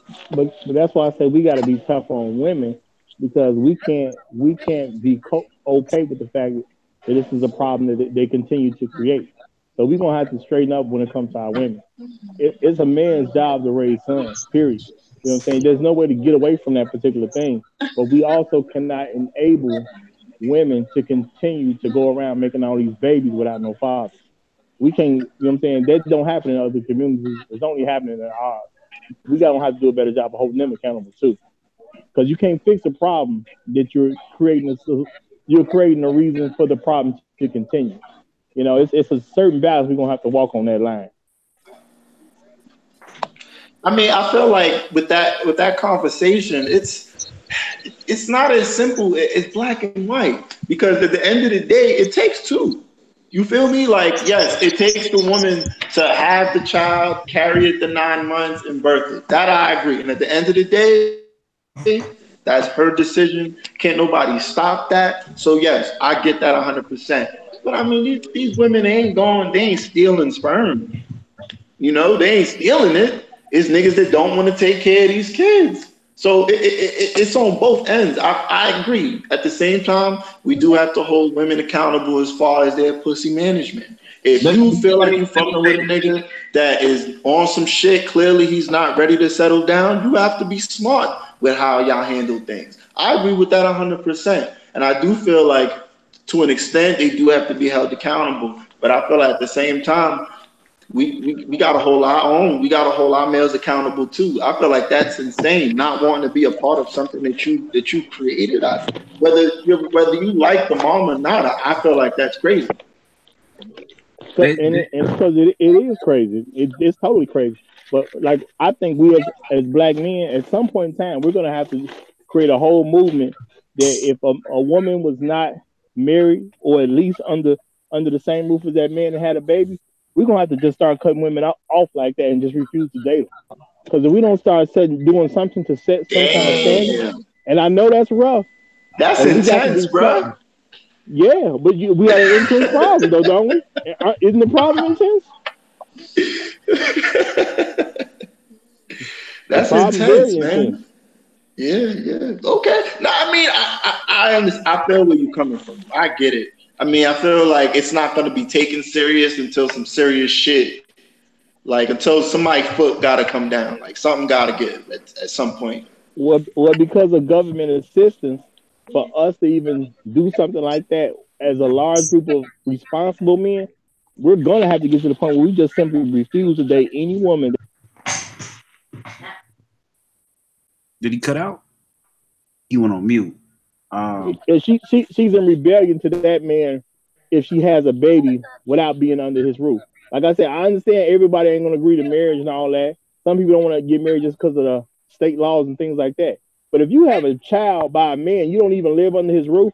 My thing is, you are in rejection of him being a leader. You are in rejection of him being your protector, and you are in rejection of him being your provider. And if we make it okay that a woman can reject a man like that, yet have his baby, you know what I'm saying? That's almost making us complicit with it.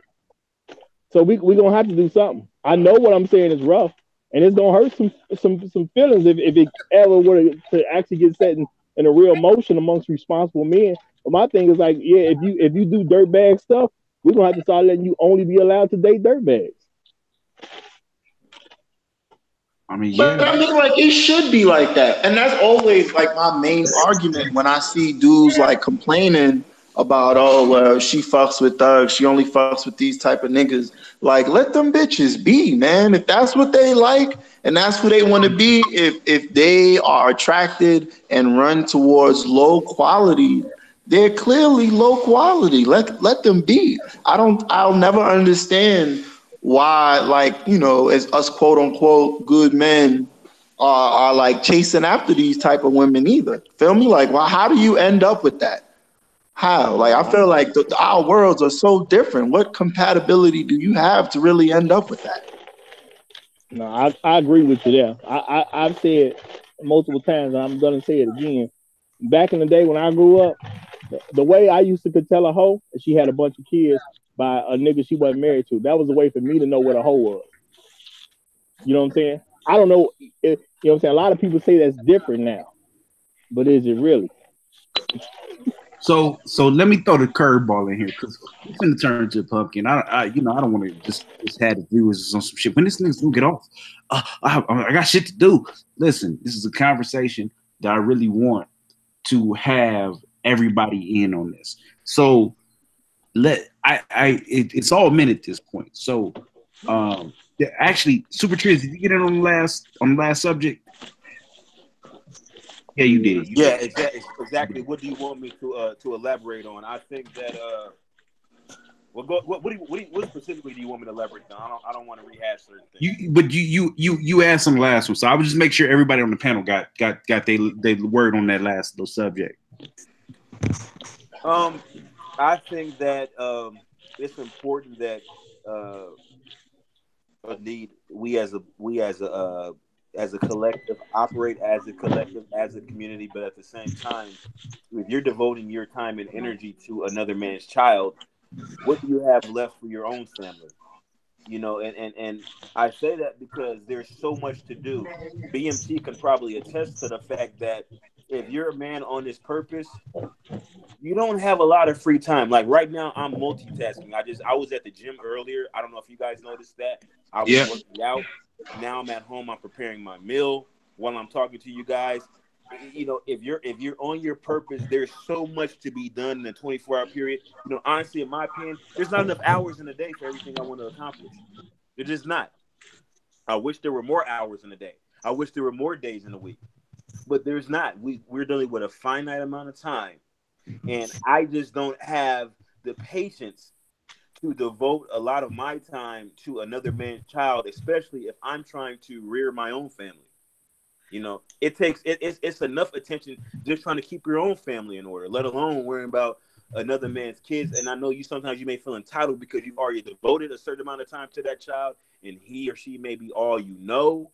But at the same time, you know, it's really not your responsibility. I mean, if you made it that far to the point where you actually find that the child is not yours, hey, you've done enough as it is. You've done more than enough. You've done more than what you should have done. Now it's up to that real father, that biological father, to step up to the plate and assume responsibility for his child. I mean, that shit sounds like a winner. So y'all ready for the curveball? I'm gonna fuck everybody up with this. So this is the scenario. You with your girl, your wife. You with your wife. Everybody's with your wife. Your wife is the product of a sexual assault. She got pregnant, and she told you she's gonna keep the baby.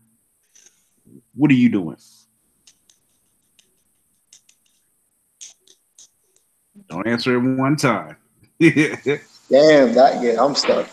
That's fucked up, but let me say that's really terrible. You're so cold. No, I'm not even going in the direction you think I'm about to go in. That is horrible, but because it's already your wife, and you to be with her through thick and thin, no matter what, you gotta accept it. So you feel like you gotta accept it, huh? Okay. No. This is my thing. When before you get married, you avoid terrible situations. I totally understand somebody saying, "I'm not gonna be with this person because they missing a limb. I'm not gonna be with this person because they got this disease and all that." But once you become husband and wife, that means y'all take point. So even if that's a terrible situation, you got to accept it because you decided to take her life on. And that's just a part of something that happened in her life. Now, my thing is, it's terrible for the fact that if it turned into that much of an issue that she wouldn't get rid of the child, but it is what it is. It's your wife at that point. So you got to accept I need to jump back in on if you that listening, real you need to quick. go ahead and Roger's with all that shit. Roger's gonna wipe you. Foremost, gonna like you. There is no you telling me what you will or what you won't do, and you're supposed to be my wife. No, not happening. We make decisions, and I have the final say. We make decisions, and I have the final say. Period. Now, as far even as if it's her body. Excuse me.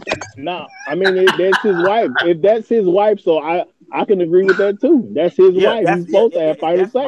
Yeah, but what is she saying? I'm not doing it, and I'm not like. What you gonna do then? You gonna leave her? Like I said, as long as she's my wife, there is no she's arbitrarily making decisions without my express consent. This is the see. Here's the problem. Here's the problem with black men in America. Black men in America have set their bar far too low. We need to have higher standards. When you look at these other ethnic groups, there's certain shit they absolutely positively will not tolerate. And we have to get on the same accord. We have to stop letting women run us. I'm so sick of men even kowtowing around the subject. Say what you mean and stand on it. No, I will not allow a woman to arbitrarily make decisions regarding things that occur within my household if she's married to me. Point blank, period. And I'm standing. Man, how you gonna stop her? Hold on. Like Super Triz, speak up because you coming out far away. Super Triz, you back? We're losing you. Go ahead, man. I said, I'm setting. You're still far away, bro. Can you hear me now? Yeah. I'm setting still low. finite boundaries for what occurs in my household, and I'm standing on it. Every black man in America needs to start having boundaries like that too. Stop letting women dictate what goes on in your household. I don't care who she is. Yeah, it's a partnership, but I have the final say, and that is not to be compromised whatsoever. And I make that perfectly clear with every woman I get involved with. Every woman knows how I am. This is the way I get down. There's no ifs, ands, or buts about it. I am the man. And if you don't like it, well, you have an option not to be with me. And so, now, and I'm not saying that I would say, oh, she has to get rid of the baby. But what I'm saying, what a woman won't do is tell me what she's going to do. And tell me what she's going to do. I'm going to make the final decision. And if I decide that, okay, we're going to move forward as a unit, as a family, then so be it. But she's not going to tell me what she's going to do. That's what's not going to happen. And my point is that we don't have high enough standards as men because we give women way too much latitude. We don't set high enough standards, not only for the women we deal with, but for what we allow in a relationship. We as black men, as a collective, have to do a lot better. Because when I talk to other men from other ethnic groups and I hear the quote unquote problems they have in their relationships, and I'm like, that's all you got to deal with. That's what you consider to be a problem. And a lot of us will tolerate what other men consider to be problematic in their relationships. That's the issue right there.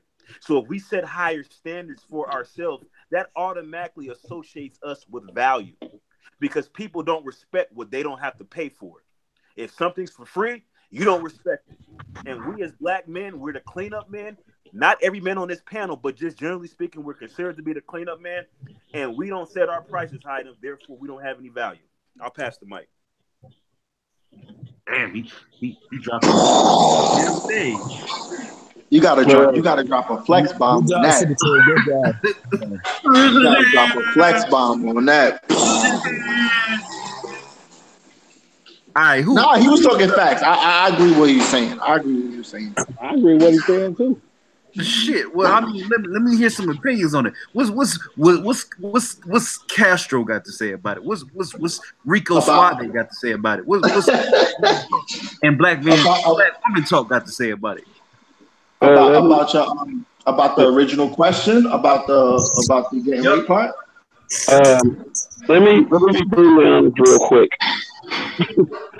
I was first have to get past the fact that she was sexually assaulted.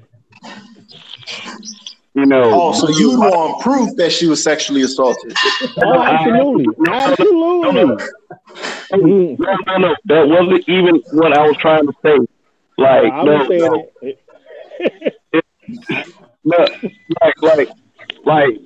yes, I would have to get past the fact that she come to tell me she was sexually assaulted. Now, if she was pregnant by sexual assault, isn't that considered full-on rape? Yeah, absolutely. That means that you got a whole legal process to go through. Yeah, but she better so go. You want to see the rape kit, all of that? Yeah. Okay. Because that's rape right there. So yeah, you got to go through all of that shit. You got to go through that whole process. Like, I don't know. Like, for me, I'd really have to sit her down and seriously have that talk and make sure she understands, like, this is literally going to remind you of what probably one of the most traumatic experiences of your life. This is going to remind you of that every day. Like, I know for some, they're really strong about their stance on it as far as not getting any abortions or being anti-abortion, but like, I feel like in situations like that, I'd understand. Like, if some shit like that happened and, my wife was like, listen, this happened, and I know that it's a fact that it did happen, and she's pregnant, like, yo, you can get rid of that. I understand. But, like, if she wanted to keep it, I don't know, man. Like, that shit, I don't know. That should have put a real big strain on the relationship for sure. Because not only is that a reminder for you, that's a reminder for me. A man violated my wife, and I have to be reminded of this product or this result of of this man pretty much violating my other half. So that's some deep ass shit, man. I don't know. Yeah, you have to really focus on not blaming blaming the child, even though even though the child serves as a reminder. I can't imagine how they would be. I mean, this is Donna. You threw you asked the question then. Like, yeah, nigga, what's your answer? You asking all these questions. What's your answer? Listen, so I'm gonna say this is the mother of my future child. This is what I believe. This is the woman I intend to marry, or I am married to. This is the one I plan to spend the rest of my life with. If you get sexually assaulted and you say, well, I don't believe the child, this, that, and the third, it sounds fucked up. I'm gonna be the bad guy. I'm leaving you.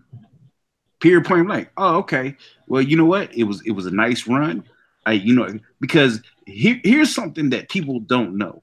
And as crazy as this shit sounds, if a man sexually assaults you and you get pregnant, he has rights to that child. And that is the coldest shit I have ever heard in my life. Yeah. It's shit like that to go on. Rights to the It's shit child. that like that I ain't to go on. touching that one. That's a hot one. I ain't touching that one.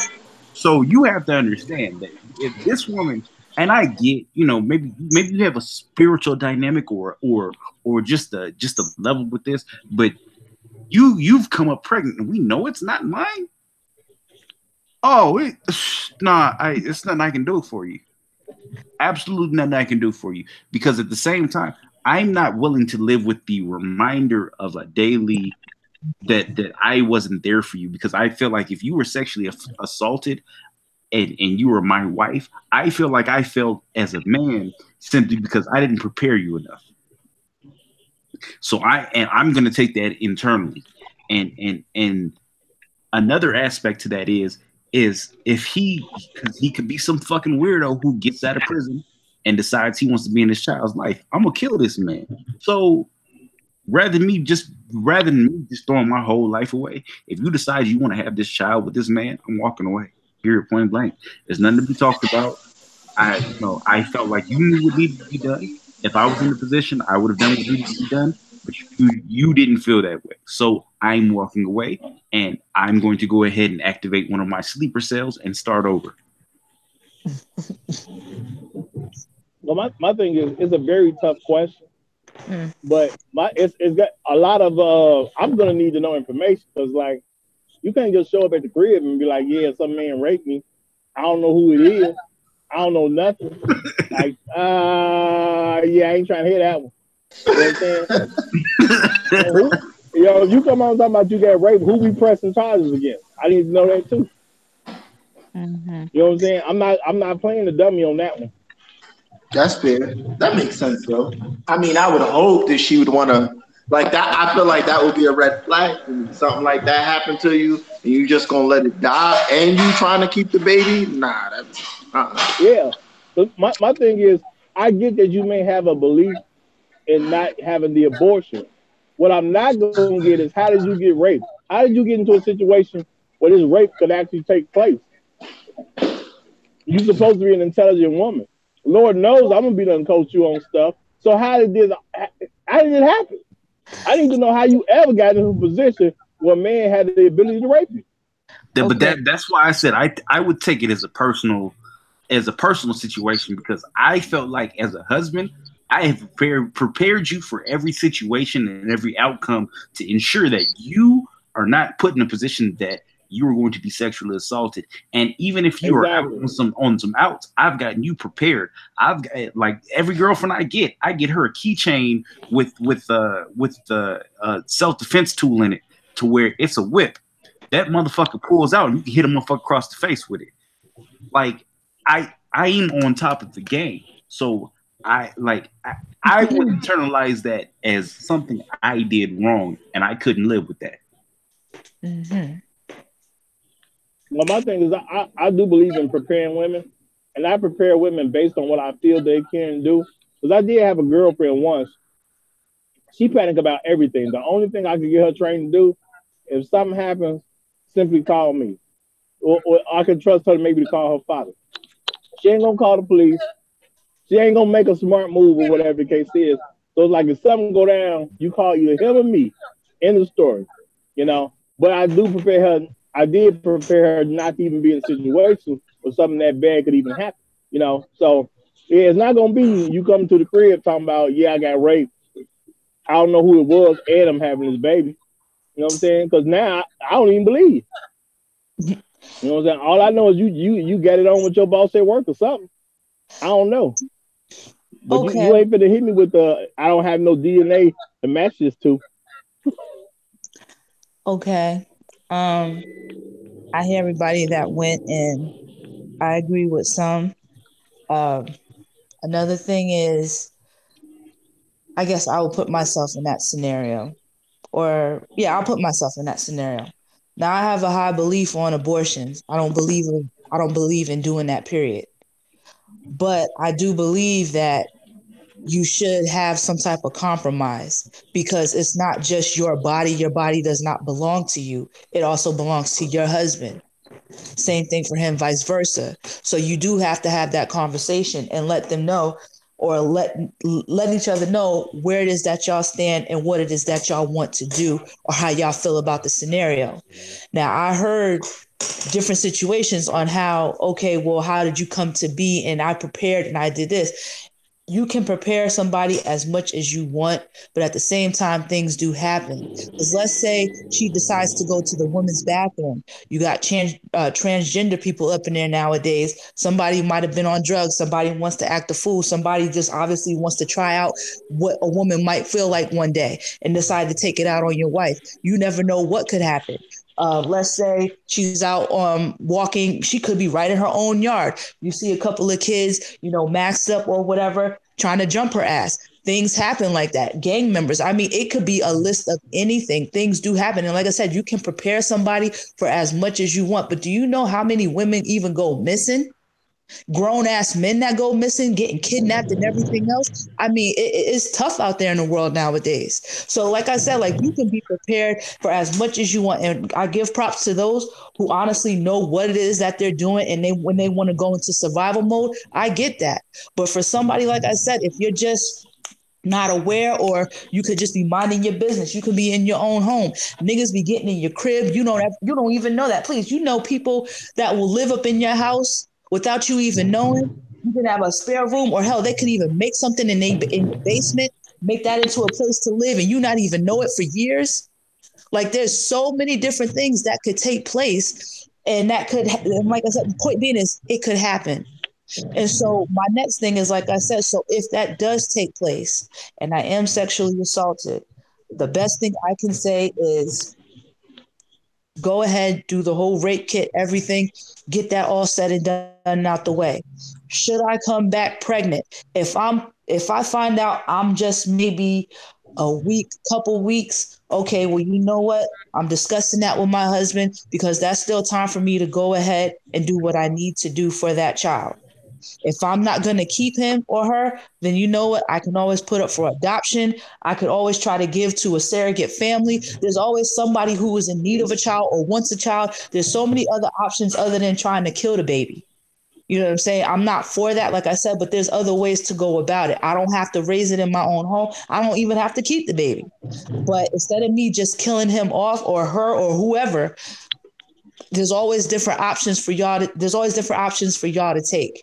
Now, for me, I'm just saying I would discuss it with my husband, but I wouldn't keep the baby.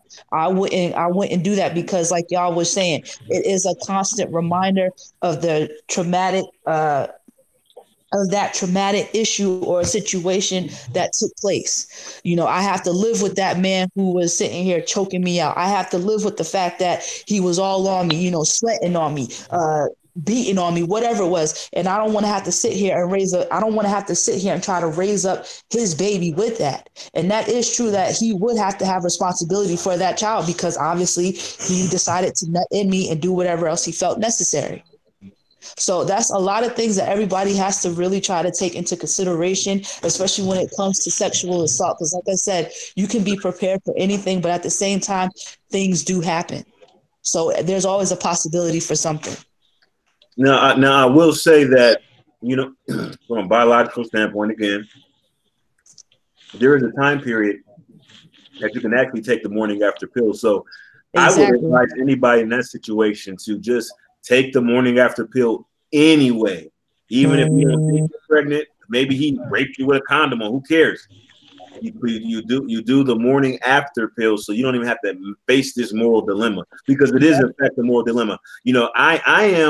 I will honestly say I'm against abortion because I believe, especially at certain stages of development, I think it's actually, in my opinion, I believe it's actually it's equivalent to murder when you really think about it, about how that fetus develops inside of a woman.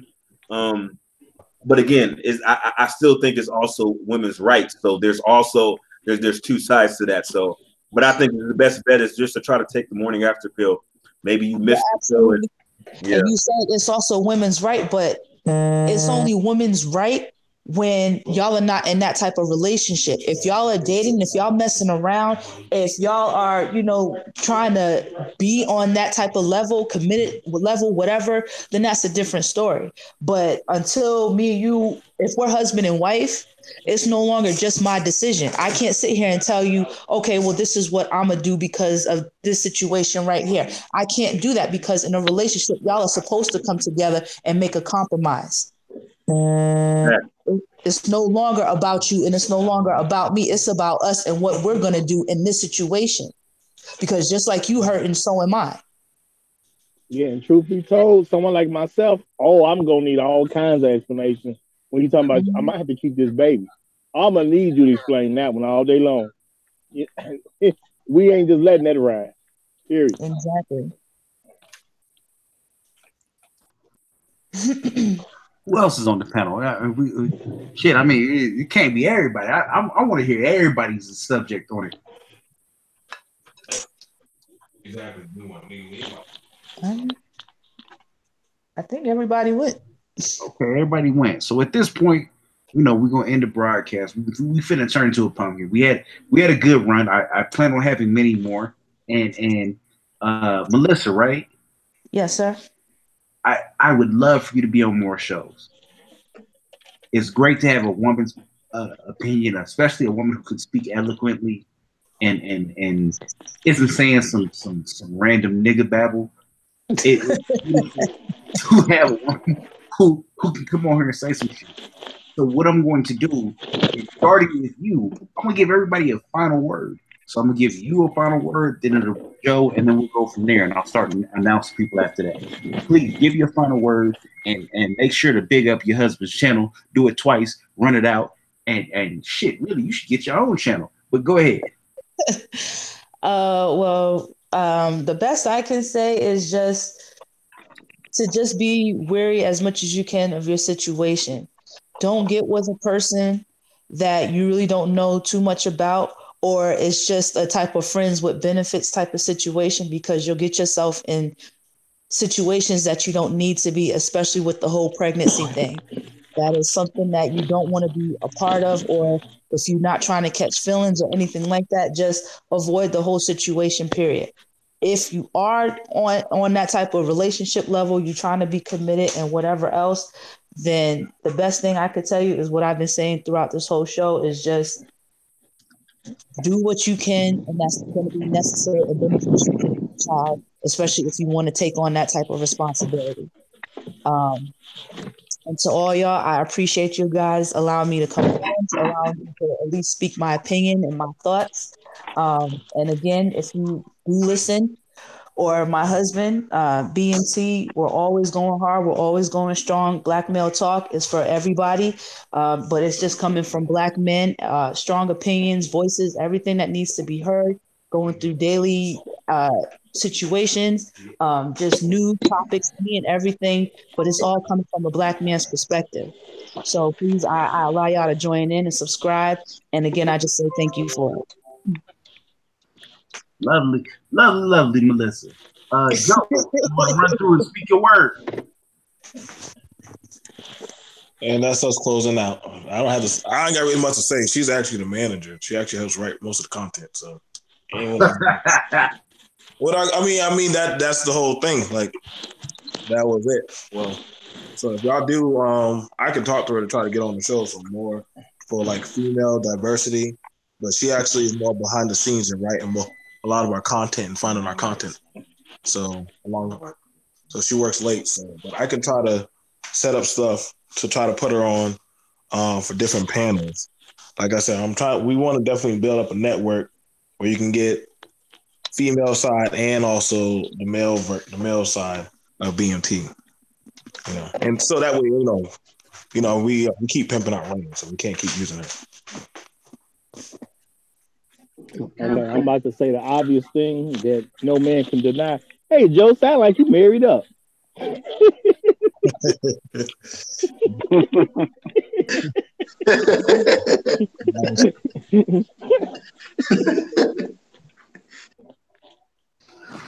Next person on the list, we're gonna run is Super Triz? Okay, he's still there. Super Triz.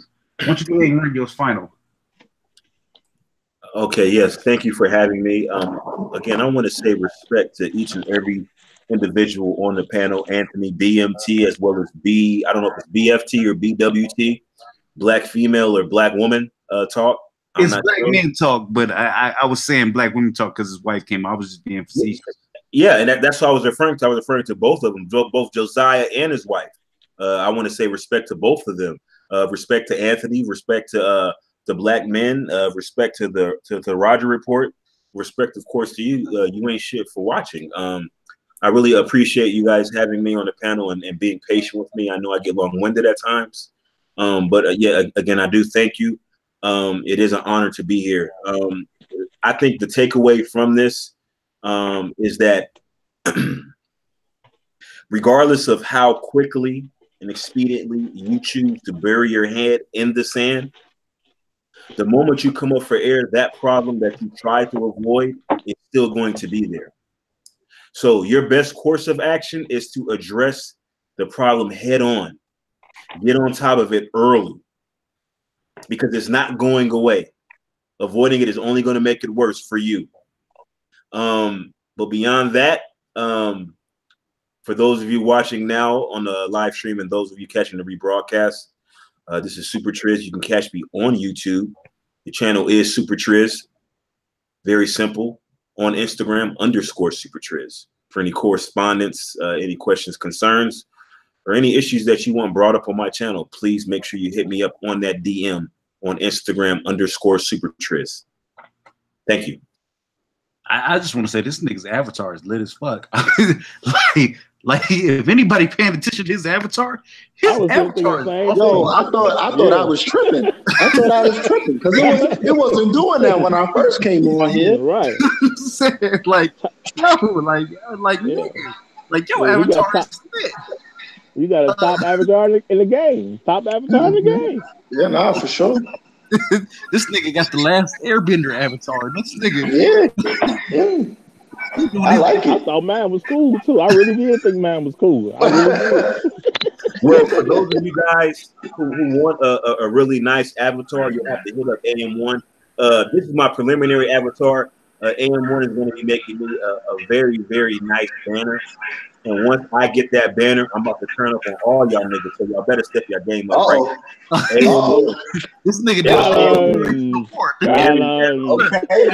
any hackers out there? We need AM1. Make sure you hit up AM1. Some assassins come get him because he finna take everybody out. AM1, hit him up. Aside from that, we got Rico Suave report. The Raheem report. The Rodrigo report. Oh no, the Roger. Right, folks. This is Roger Stevens of the Roger Report. Yeah, out of control. I've definitely enjoyed this. This is my first time speaking with Super Triz. I do appreciate a brother like yourself. I'm actually about to prepare for my show because I haven't did my show for tonight. I'm trying to kick out something daily. So if anybody wants to participate, that's going to be in about 30 minutes. If anyone's interested. But now I'm going to have to change topic for a group topic instead of a solo topic. But, man, this was good. I like hearing the different sides of these arguments. And I definitely think brothers definitely need to be prepared for what goes on if you do find yourself in that situation where somebody about to have your baby and it's not your wife. Because brothers definitely need to know that. All right. So that's it for me. I'm Roger. I'm right. Good night, y'all. Aside from him, we got the pup general, the pup gang general, the savage of Facebook, the beard extraordinaire, the nigga who spent $900 for some tennis shoes. We got Castro. We gonna have to make that a topic one of these days too. I'm sure everyone's gonna laugh at that one. But my last take on everything is just be real with yourself, man. I feel like just given all these situations that we talked about today, I just feel like we have to be realistic with ourselves. We have to be realistic with our standards, and we have to make sure, like Super Triz said, we're holding ourselves at a high standards, just simply because of who we are as Black men, period. So definitely, I feel like that's one of the big things I kind of take away, or that was my last take on all the topics we talked about. This is definitely a dope session. I'm kind of upset I was at work during the first half, but definitely it was good. We definitely gotta do this again soon. Okay, yeah, so here's my dynamic with the show. My dynamic with the show is I like be able to come together, talk about subjects, whether it's taboo, whether it's popular culture, whatever the situation is. I want a conversation because we haven't been given that many. Period. Point blank. I think every man on this panel. We had a couple of women. We had Joe's wife. We had Rain's World, Rain 24 Amoy, Rain Amoy, Rain's World 24. Those are her sites as well as Peanut Butter Girls. But we want a black diaspora in terms of viewership, in terms of stuff to watch. Too often when we turn on television and everything we have is either white, Asian, or Latino. We don't have a big enough voice. So with this YouTube platform, we need to create content for the black diaspora. Now, if you're a nerd, if you are a jock, if you are a sports fan, if you are XYZ, doesn't matter. We got you covered. And everybody here is in that business of creating a black platform, a black community to watch TV or YouTube or internet or whatever you want to call it, but black media. Everybody on this panel is headed for the empowerment of black people. We are all here to help each other out. And, I thank everybody on my panel. That is Castro, that is BMT, that is BMT's wife, Melissa, BWT, Black Men Being Brutally Honest. He's a habitual line stepper, Kev. That is Super Triv. That is Rodrigo, aka Roger Report, habitual line stepper, Rain. Anybody else who I missed, I appreciate you. I thank you. And I just want to say, at the end of the day, whatever you felt with the content, if you felt like somebody on the panel said something and he wasn't shit, well, you wasn't shit for watching. Thank you. I like